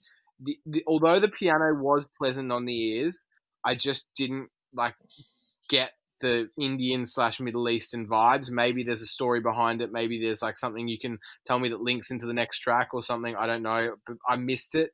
And just purely comparing it to the intro, which I thought was a banger, and the second skit, which was less of a banger but still good, I didn't like this, so I gave it 2 stars. I would skip this one. Yeah, you are biased to bangers, aren't you? I am. Yeah. I mean, I just think this is my favorite instrumental. I think the piano is beautiful, and I think just where we differ is that I think that Indian sounding vocal sample just works incredibly well for me, and it just doesn't work for you. Okay. So there's nothing we can do about that, that is something I can live with. Your shit opinions about Falling Down I can't live with, but I can live with this. And this would be my 5-star. This would be my 5-star interlude. Is it because it's so unique? Is it because you've heard nothing like it before? I wouldn't say I've heard nothing like it before. I've heard Indian style vocal samples used before on a hip hop track. Yeah. Okay. What's that group called? Oh, I think they're like Daz Racist. No. No, that's a different dude. No. I might be right. But maybe it is. There's a group. Well, there you go. And they're like Indian background, and they have very Indian influenced kind of production, and I'm sure there's lots of stuff like it anyway. I'm sure I've heard lots of it before, and I think it's unusual. Yes. Oh no, I think DJ Quick and Rakim had a song together. Appreciation, I think it's called. That was sick. I might show you guys that. Well, that would make sense because the next track's called Appreciation Remix. Oh. No. Maybe I just saw that and that subconsciously. But I think it is called Appreciation. Okay. Anyway, it wasn't like off-putting. I think it works. I see where you're coming from, but for me, it's like music to the ears, literally. So 5 stars. Jeez. Yeah, I agree with you, Danny. I actually really like this the vocal sample. I think this really works for me, and I would have liked to see a rapper use this. But I'm not upset at all that a rapper didn't. Like, I just I think it works better as an instrumental. I genuinely think just listening to it as an instrumental would be better than having lyrics on it. You might be right, but I think, no complaints. This is my favorite interlude as well. So I wouldn't skip any of the interludes, and this is one that I definitely keep in. Yeah. Well, let's move on from that. Nice and quick. Love a quick interlude. Track 14, the Appreciation Remix. Mm-hmm. Remix! I don't know why it's a remix, to be honest. If there's an original, I haven't heard it. It might have been on a mixtape. Actually. Well, do you want to go for it, Danny? I might as well. Well, first of all, this is such a sad song. And the verses are very powerful, especially when you realize what they're actually talking about. And, I got to admit that in the past, this was never really a very memorable song for me. And that is most likely due to the slow, downbeat nature of the instrumental and the hook.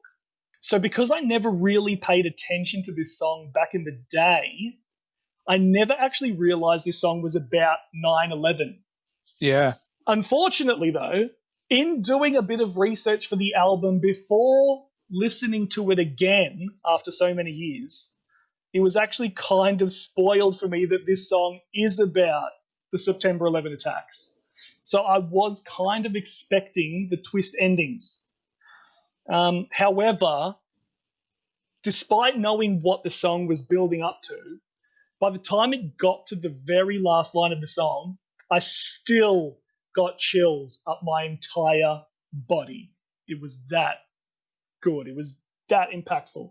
Even the first verse from Kashmir the Pro was just highly effective but depressing at the same time. Just the idea of one of your loved ones dying tragically and realizing that your final moments together, you were being cold and distant towards them over some petty shit. That is a genuine fear of mine, that the final moment you have with someone you love is just not a pleasant one. I think about that all the time. But I think Deacon the Villain takes it to the next level. He basically gives you the entire life story of these two brothers, which makes the ending even more tragic. Yeah. And those final lines, Tuesday morning at the Newark airport, it was beautiful weather. 9/11 will be a day that they'll remember forever. That gives me chills every time. However, like I said earlier, this song is just slightly lacking in terms of that replayability because of that melancholy nature of the instrumental and the hook. So I'm giving it 4 stars, but it's still a really great song. Fair enough. Matt, that's fair. What do you think? Thank you. Try to be fair. Yeah. No, you've done it.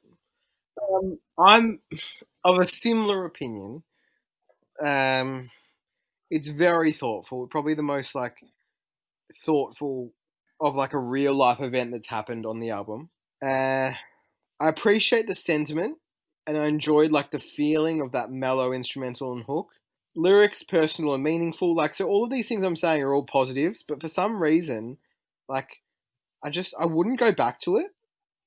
I think it's partially because you know the story of it, so it's quite a depressing song. So I'm gonna give it a pass as a song, but I personally couldn't give it 4 stars because for me, I think we talked about this before. If I'm giving something 4 stars, I'd probably go back to it. 5, I'm definitely go back to it. It's in a playlist, like you'd say. It's not trash. It's absolutely not trash. So it's somewhere in between 3 and 4. I've given it 3 here. I'd be willing to go to 3.5. But yeah, you could convince me. But yeah, it's just not something you're going to want to listen to probably again, unless you're listening to the album as a movie. Yeah. I'm not sure if that takes away enough, like just the fact that you wouldn't listen to it again doesn't make the impact of the song like any less. And then I was thinking about, could they have talked about, like, should they have left it there? Like, could they have done another verse? Like, or did they just want to make it that impactful last, like, bit of each of their verses, like, sort of ending it there, cutting it there? I don't know. Like, it was impactful as it was. Was like, could they have done more with it? Like, what more could they have done? I don't understand. Yeah. I don't know. I think that it works perfectly in terms of for how long it literally gives me chills. That the way they end it is the part that gives me chills. Yeah. The final line is perfect. Yeah. I don't know. I think yeah. Again, you're being harsh, but like, yeah, your criteria, I don't know, seems a bit off for this one. Yeah, but if I'm giving it if I'm giving it 4 stars, then I'm rating. Well, you gave it a generous 3.5, apparently. Yeah. You could be pushed to 3.5. Yeah, I could be. I don't think I could be pushed to 4 though. That's the thing. Like, it doesn't feel like a 4-star track for me. It just comes down to that subjective criteria of what makes a 4-star track. Like, it's the feel. It's like, yeah, it's definitely a good song. It's not as good as Falling Down in terms of like a concept. Like, I think Falling Down's the better concept. This is just a real life thing that happened. But yeah, like it's very emotional. It's very emotional. Yeah, it is. It can't be a bad song. It can't be less than a good song. I think if you were living in America as well, like if you were in America, I think you're living in the world. I think the entire world was affected by 9/11. They were, but not as much as Americans. I feel like Americans would relate more personally to this than we would. Like, we're in this show. Affected me. Yeah, it's still any human. This it'll affect. This song hit me in the feels. Like, it's just the story of 2 relationships and, the lesson of not taking it for granted. Like, it literally almost makes you want to cry. And like, they delivered on what they intended to do. Heavy drums. It had like this whistling in the beat, and it's mellow, and it just works. Like, Kashmir has a couple of really nice lines. Like, it gets heavy as she yells, "Who comes first in your life?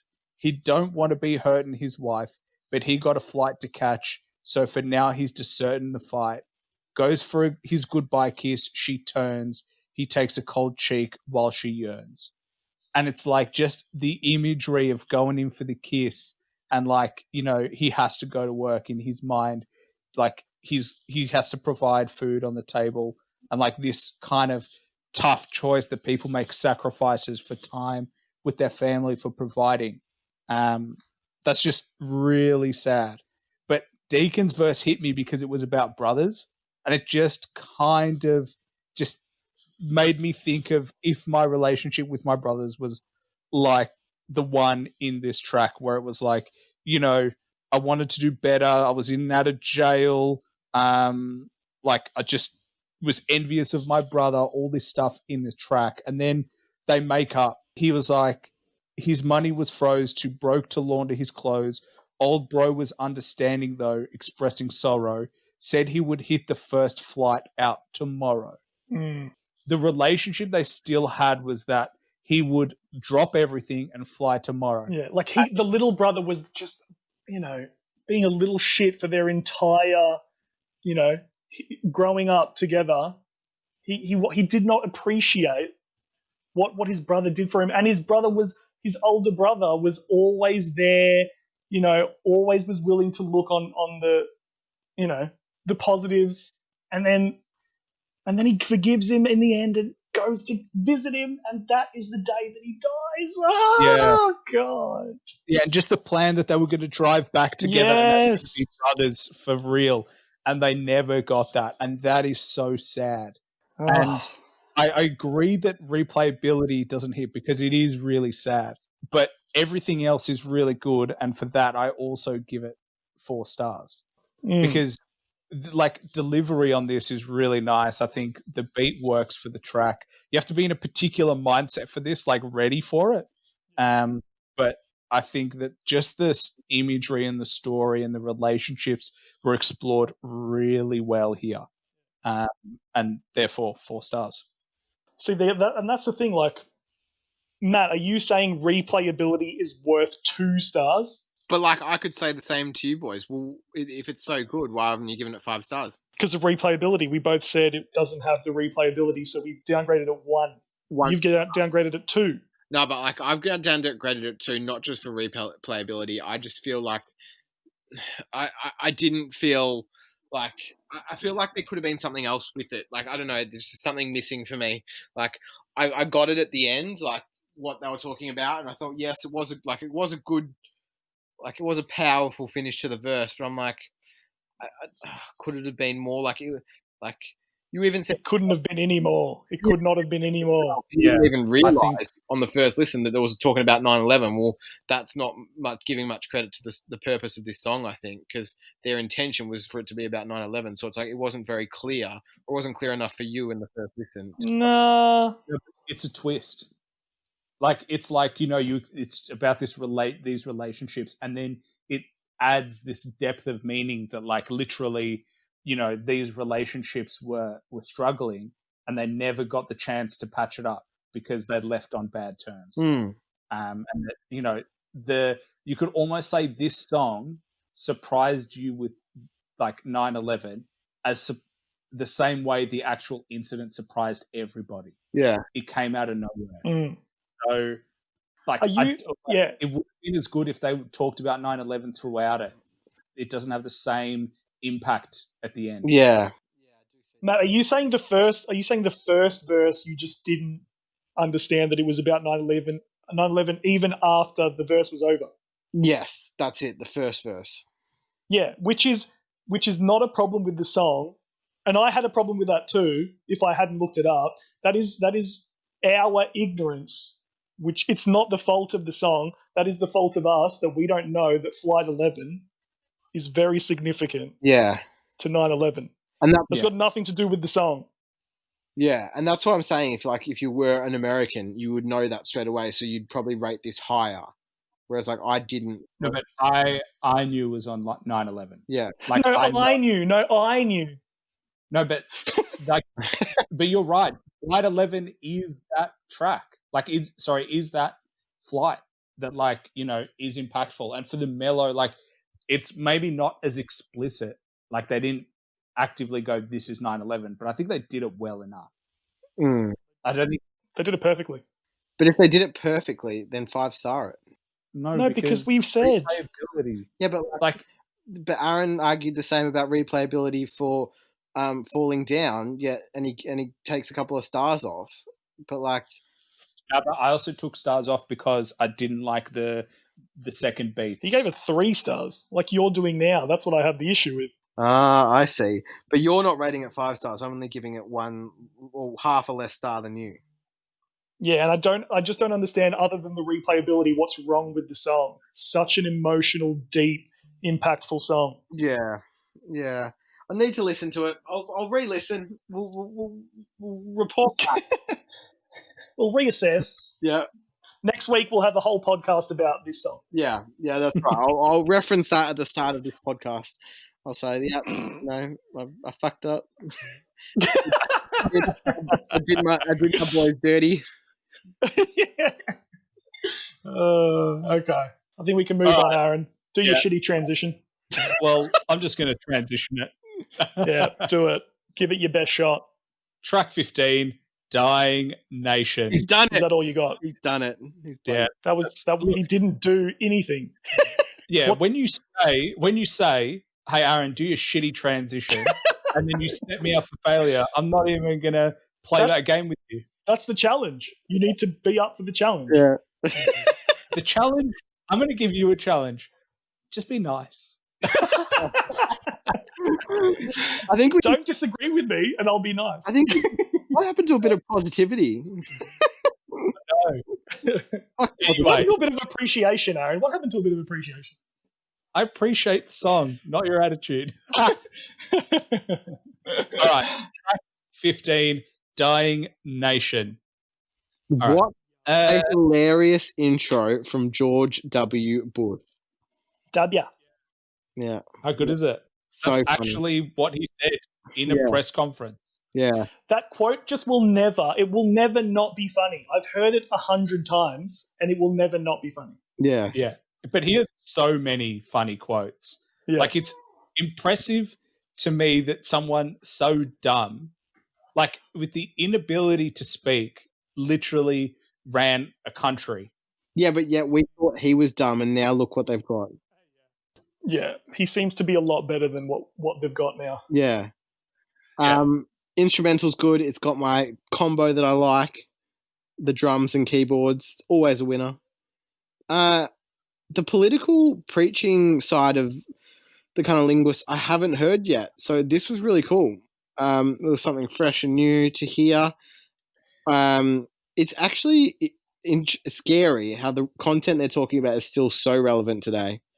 Yeah. But how many times have we said that every podcast? Yeah. Yeah.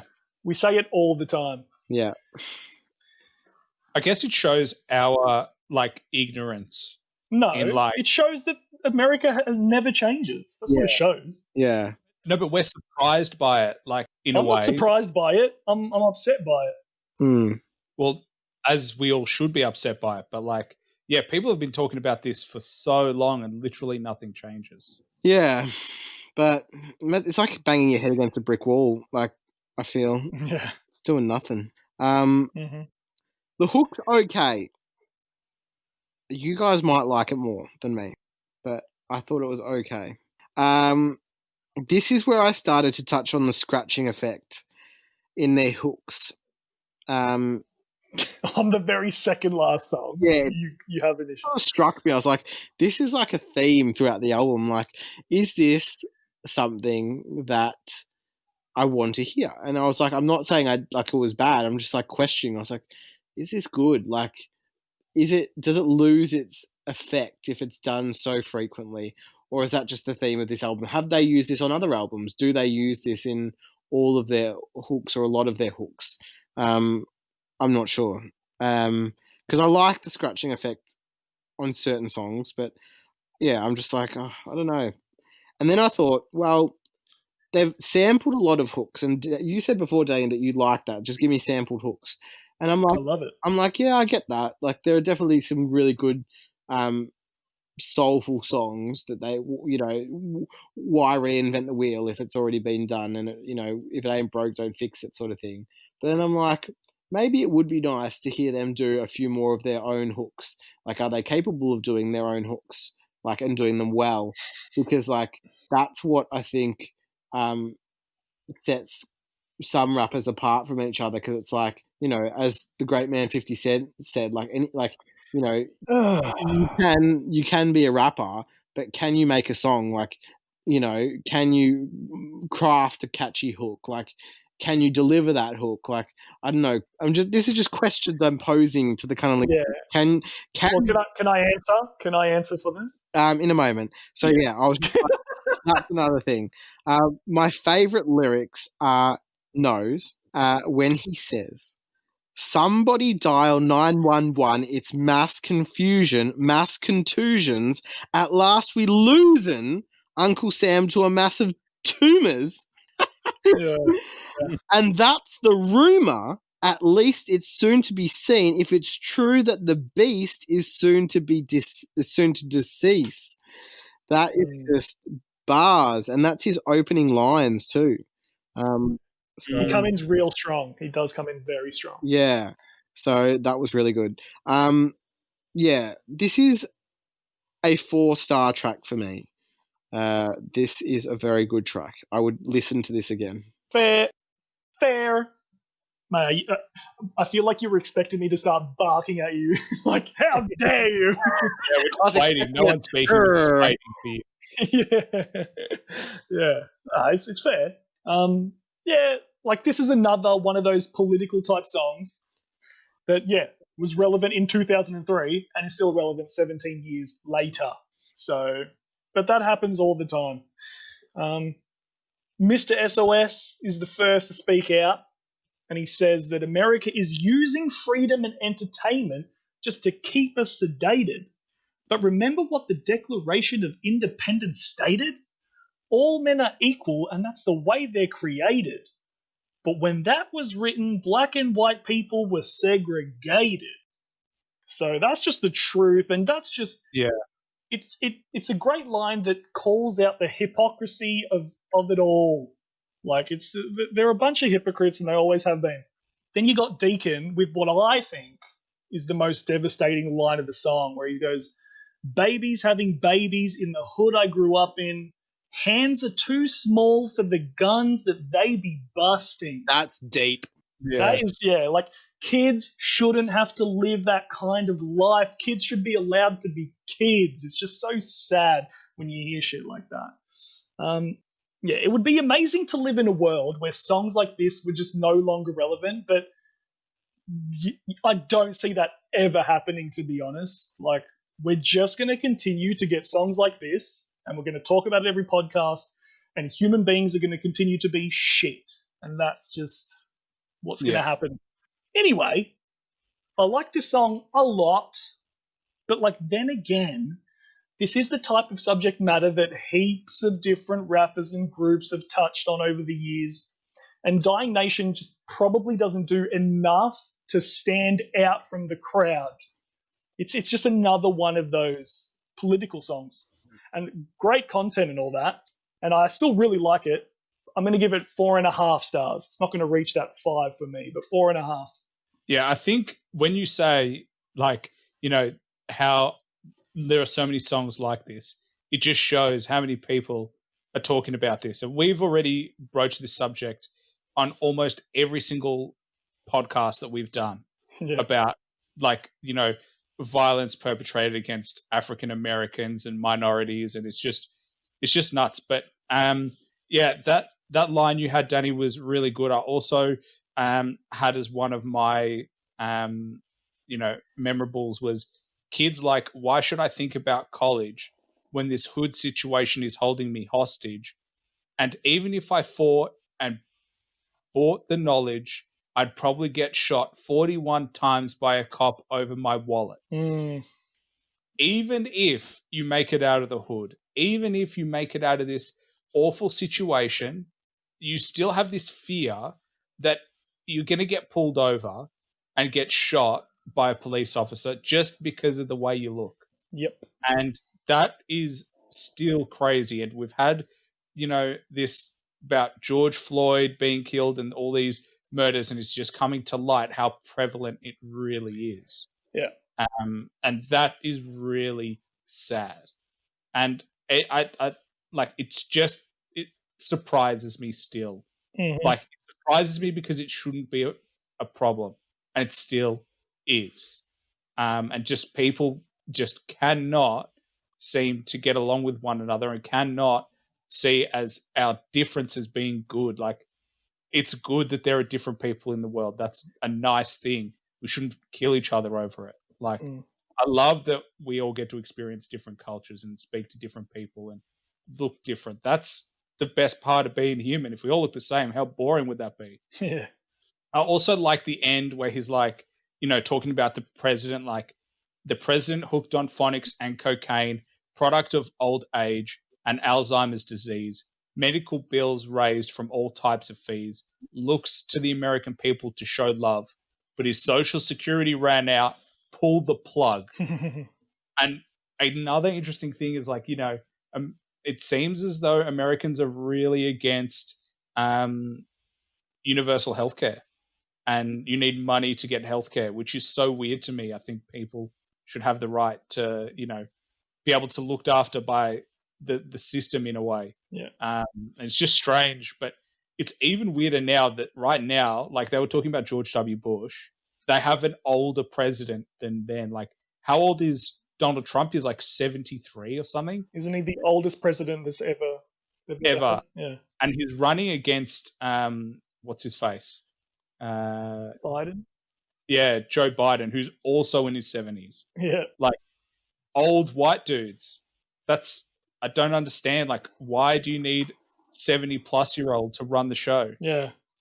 It just doesn't make sense to me. At that point, 99% of people that age are retired, with their kids. They're like, trying to enjoy life. That just seems like the worst possible thing to be doing. Yeah, that's as true. 70-plus-year-old. Yeah.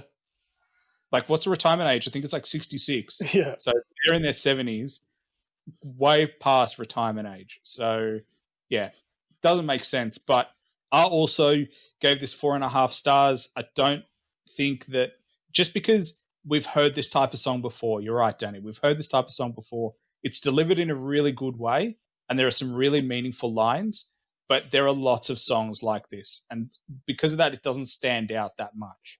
But it's still delivered perfectly. I think the lyrics are really meaningful. I think the bars are really good. And for that, 4.5 stars. Yep. Excellent. Well, fair. Oh, it's all love now. No more war. Oh, God.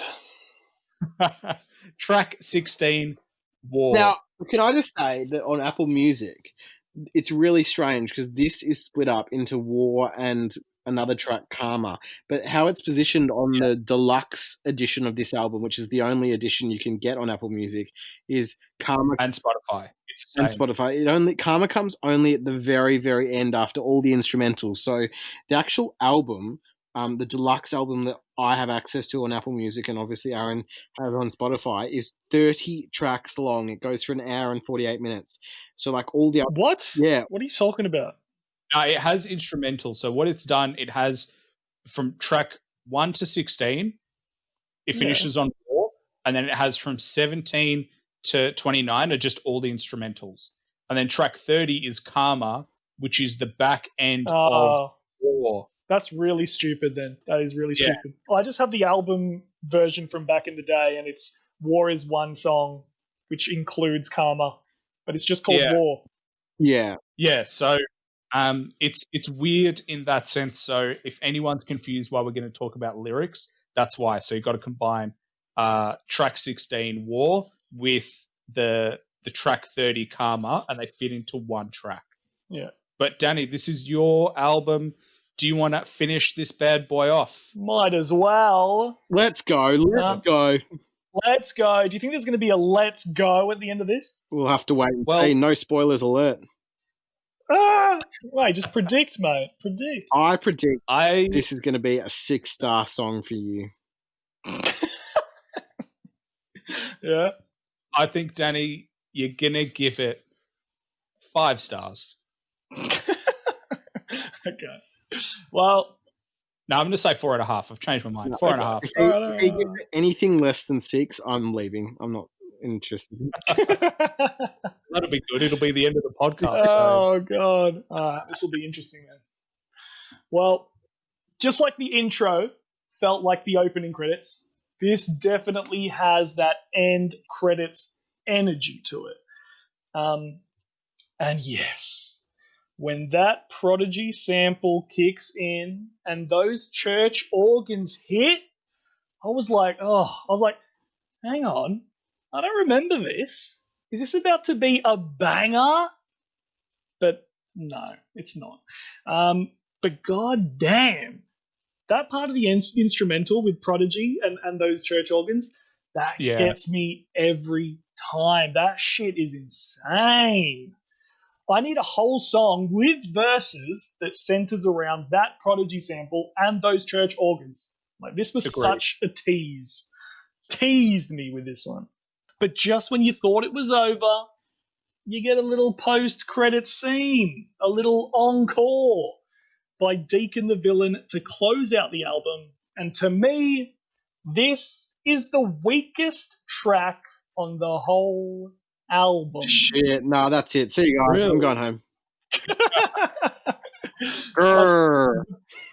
The purely instrumental first half of War is actually dope, but Deacon's solo bonus track is actually just mediocre to me. I guess it's pleasant enough on the ears, but it doesn't really add anything to the album that it was sorely lacking in the first place.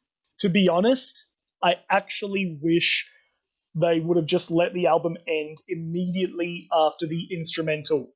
Like, this felt completely unnecessary to me.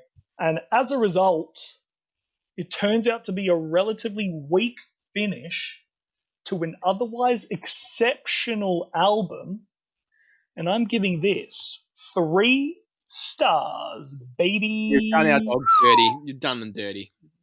Yeah. Well, I'm. The thing is, I'm actually curious for you guys to tell me why this is a 4 or 5 star song. I'm very interested. 6-star song. Yeah, I mean, you guys were making out like this is amazing, so I want to hear it. All right, let's go, Matt. Aaron, what do you reckon Aaron's rating's going to be of this song? Look, I really have no idea because I don't know if you guys were joking with me or I just have no idea. You guys have thrown me off. Okay. Aaron, do you want to go? I'll go. I agree with you, Danny, in the sense that Mobb Deep's Survival of the Fittest sample is amazing. It's clean in the best way possible. And you're right. I would have loved to see how someone could throw some bars over this. Yeah. There's it's a weird kind of finish in a way, in that sense that it's a really fantastic beat, but they don't have anyone do anything, but they still want. Then Deacon finishes the album, and then he has almost 2 different beats in his finish as well. So you're almost critiquing 2 separate tracks in the one track. Yeah. At the start, I think there's a piano and then a saxophone hits at the second verse. And I think the saxophone sounds really good. I think it just works, that beat. And I thought the verses were also pretty good. They don't do that kind of braggadocious shit, but they're still pretty good. It gets rough, and it ain't enough to just think positive, because when nobody's helping me out, then it's hard to give and go and rob and shit, run and game on hoes, and untame and run and cane for dough, acting insane, famous for bringing pain to foes, knowing that shit'll come back, it'll rain for show. I just like that, thrown back to the rain. I think that this was a decent finish. If you had to, gun to my head, I would have cut the last part of it and just give me the instrumental. Mm-hmm. But the instrumental is really good, and I gave it 3.5 stars. It's not fantastic, it's not bad, but it's pretty good, and 3.5 stars. I don't understand. So Aaron, you said I was going to give it 4.5 or 5. Were you genuinely thinking I was going to do that? I thought you genuinely would, purely because of the Prodigy. And I thought you'd really love the beat. Okay. And for the beat, you'd give it 5 stars. Now, the beat was just pleasant. I mean, the one over Karma, the second half. Yeah. That was just pleasant and nothing special. Yeah, so that one I didn't think you'd love as much, but I thought you might overlook it because you love the first beat so much. Nah, because they're basically 2 separate songs. That's why I think Apple Music and Spotify have released them the way they have, because they've given War, and then essentially the album can finish on War and you don't hear Karma.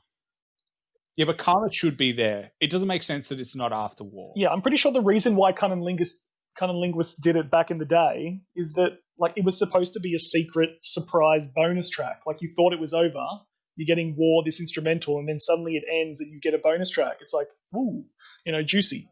That was the main reason behind it, I think, back in the day. Well, you both done my boys dirty. Done them dirty. Don't kiss your teeth at me, boy. Oh god, it's a good track, isn't it? This is an okay way to finish the album. Okay. The instrumentals are certainly, in quote unquote Danny's words, pleasant. They are pleasant to listen to. Yeah. And Deacon's lyrics are insightful, as always. I'm not a big fan of the hook on that track, the Karma one, I think. The double-edged sword. Not a fan. Yeah. And my biggest beef is with War. Oh. On the same grounds as Shay Noir's lyrics, putting her in the top 5. Do not give me a title track saying War and then have Prodigy come in and then not spit some shit and not have a banger. Like, it's just so misleading. Like, I was like, don't come on. When you see the title War, don't you both think, oh shit, they're gonna go off? And it's not just Deacon who's gonna go off. Every single member is gonna be on the last track. They're all gonna spit some fire shit, and then it's just gonna end. Like, that is what War should have been, and it's not only misleading, but I was just let down because going back to what Aaron was saying in previous reviews, it would have been better, far better in my opinion, to finish with a back and forth verse or verses from every member of the CunninLynguists, especially now you know that Mr. SOS is no longer a part of the group. It just would have been a really nice sentiment, and just it would have rounded off a really well sequenced album. I'm going to give it a pass because it wasn't bad, but it wasn't good either. So it's a 3-star track for me. And I'm giving 3 stars for War and Karma put together because I'm just going to say the one track. Yeah, they are. Yeah. So, Matt, you also said I was going to give this 6 stars. Were you just messing with me, or you genuinely thought I was going to love it? No, I part of me thought you were going to love it, but a part of me was definitely messing with you both. Hence why I was saying you done my boys dirty.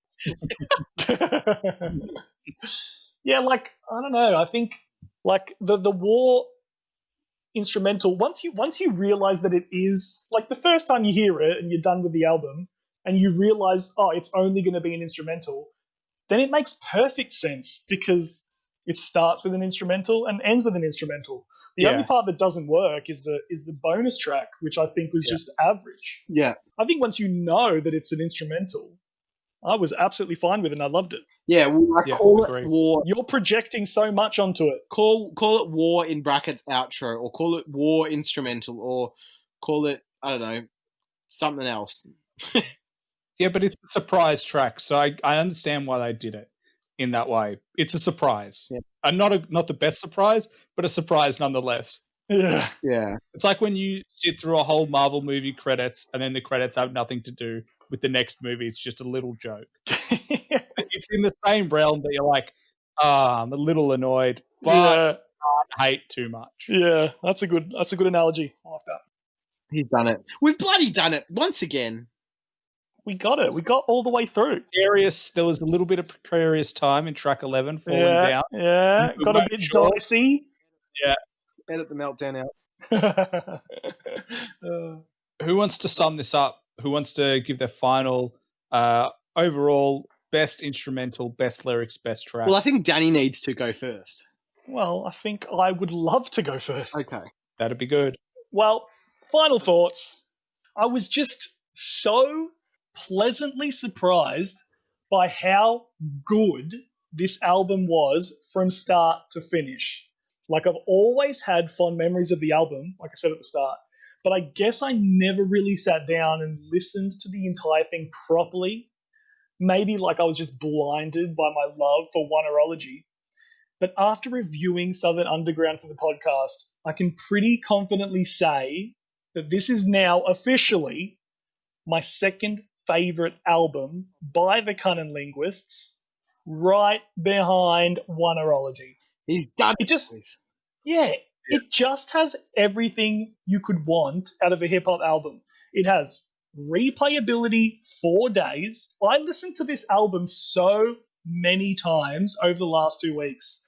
The album construction and album sequencing was extremely well thought out. Almost every song flowed seamlessly into the next. We've never done an album like that before on this podcast. The production from Kno and Friends was thoroughly entertaining and diverse all throughout the album. Everyone was rapping their asses off, especially for me, Mr. SOS. They tackled so many different subjects and played around with a lot of different concepts throughout the album. I was just blown away, to be honest. And in my opinion, this is hands down the best album we reviewed for the podcast so far. Best song is extremely hard to give out on this one because there are so many 5-star songs, and all of them are extremely unique and special in their own ways.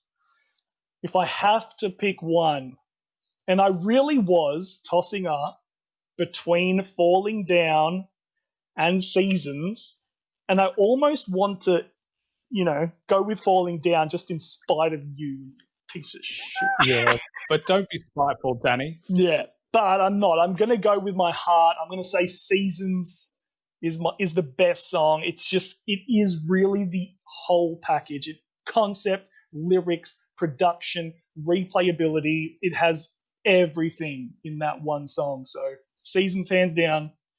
Best instrumental, sounds like we're all probably going to be on the same page, although I didn't expect it. Sunrise, Sunset is my favorite instrumental, just because the sample is so incredible. And the thing is, I almost feel bad giving best instrumental to someone other than Kno, because Kno did not produce Sunrise, Sunset. But then again, his best work is definitely yet to come. So with Oneirology still a few albums away at this point. And at the end of the day, he is still responsible for some of my favorite instrumentals of all time.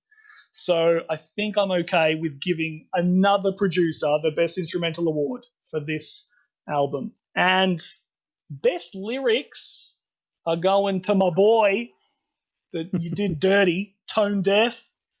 It's sad, but proud or not, most of your standards go down a notch when loneliness drinks at the bar you set too high. Genius, lyrics.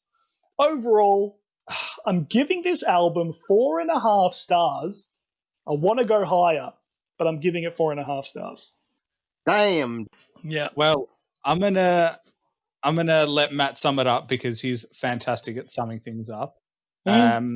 So I had 3 instrumentals that I was tossing up: Sunrise, Sunset, The South, and Seasons. They were the 3 that I was looking at, and I am going to the one that I woke up thinking about, and it's Sunrise, Sunset. No. Sample as well. What are you knowing about? He wanted The South. Yeah. Oh, okay. The best lyrics to me were the ones in Old School, just really funny. I slipped fine wine with Einstein back in the days. MC Square was on his stage. Name and he rocked grey braids. Yeah. And just the other ones that he's got there. I love that line where Jizza tells Jesus Sanderlands are feminine. And I love that they just caught Noah's Ark as well with pumas and 2 chickens on his arm. Yeah. Just love that. Just love the imagery of there. Mate, but pick one. Pick one, mate. Come on. Yeah. I picked the first one, the MC Square. Good. My favorite track, I found this really hard to choose. Track or song? But track. Okay. All right. So They're could be falling. Literally Could be Falling Down. What? Oh, you don't get it. Because remember when I was talking about Falling Down, I was like, this is not a song, this is a track. Yeah, but I hate that. Oh, God. I'm going to also say, just because I love the instrumental so much, Sunrise, Sunset. As best song. That's rough. Well, it's either that or Old School. I don't know. What? Seasons isn't even in the discussion? God. But they had a lot of 5-star tracks. So I'm going to go with my best lyrics and go Old School because it's just so funny. Interesting. And did you have an overall rating? I did. I also gave it 4.5 stars. Couldn't give it 5. I don't think that this is perfect. If it had 5 stars all the way through. But this is probably the closest it's come to 5 stars. The album construction is flawless. Mm-hmm. Other than the end track, I think that if we've already discussed it, but yeah, the transitions, the pacing, the interludes are placed perfectly. It just breaks it all up really well. It's like a really smart production. You know, you go see a play and you've got the songs in the right spots. You go take a break, you come back. Yeah, this is really good. If you ever need to learn how to construct an album, come back to this one. They'll teach you a few lessons. Yeah. 4.5 stars for this. He's done it, boys. He's bloody done it. Just with reference to Danny's feels about Aaron's reaction to falling down, I just have some advice for you, Danielle. Yeah. My advice is, but you got to block it. Don't avoid it. Destroy it. Throw it up in a box and then lock it. Okay. Cut power when docs try to shock it, because that ain't the shit you should welcome your podcast with. Oh, no. How long were you thinking up that? Trash. I didn't mind it. I like it, Matt. I don't even care if either of you didn't like it. The enjoyment I got from it was high. Oh, God. Anyway, no, this was a very good album. My favorite instrumental was, of course, 3, 2, 1, The South. Of course. Yeah. Hands down. Like, it's just an absolute Bangosaurus Rex. That is, I don't think either of you can even argue with me, even if you did. That is the banger on this album, hands down. I disagree. What? I genuinely think Southern Underground, the first track, and The South are in the exact same category, and I prefer Southern Underground. Well, it's funny how you said that, because my favourite song is Southern Underground. Oh, I thought you were saying song. I think my favourite instrument and my favourite song is Southern Underground. Oh, okay. No. Okay. I'm with you then. Yeah. So those two songs are the type of music that I like hearing. Yeah, it's nothing more to say. And my favourite lyrics, you already know them. Without me, the game's the same. I ain't Eminem. Oh, God. I wish he had delivered it in like a sci-hi way. You know, he puts that twang on the end of like... Yeah, that delivery, he just nailed. Bitch you with the prince. Why you still got your panties on? I knocked that pussy out. Ding, ding, ding. Hell yeah. That's great. Oh, it's so good. So, surprisingly, according to the algorithm, this album got... I said I was going to do 2 ratings, so that I have done. The algorithm never lies. 3.5 stars. However, given 3.5 stars. Yeah, it got 58 out of a possible 80 stars. I think that's very For high. me. You're joking. How does that algorithm... chuck that algorithm out the window, seriously. But it is, given the album construction and, just the experience of it all. And also I think hearing you guys talk about it has increased my rating. So it is, for me, a 4-star album.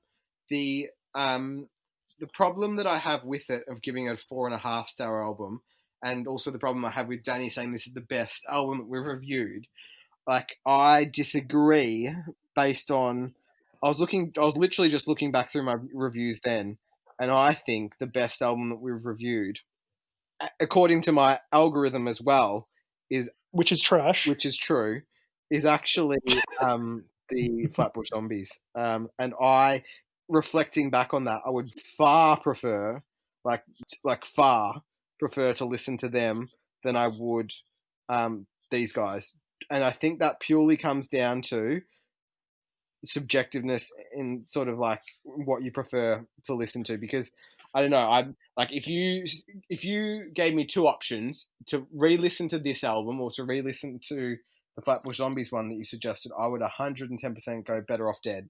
Like, Better Off Dead for me, the more I listen to it, I've been listening to it like more and more lately, the better it is. It's just so grimy and hard and bangers, and it's just... But it's a different era. I know, but it's such a good mixtape that it shouldn't even be a mixtape. Like, it should be an album. Because I reckon Elzai's up there with one of my favourites so far. Elzai's definitely up there. Yeah. Well, I'm not going to complain with any of those picks, to be honest. But my preference is this one. The question is, which one does the audience think is the best? Ooh. You can let us know as What well. audience, Aaron? What audience? Your mum can let us know. She messages me all the time. She lets me know. She literally never does. She doesn't do it. Nice backpedaling there. Thank you. I didn't want to hurt your feelings too much. I realized where I was heading. I didn't like it. I jumped out of it. But there we have it. CunninLynguists, Southern Underground. Well done today. Thanks for listening to the show. Please like, subscribe, and follow us on Instagram at @the_Slim Fitty Biggie Committee, and stay tuned for our next podcast. Bye for now.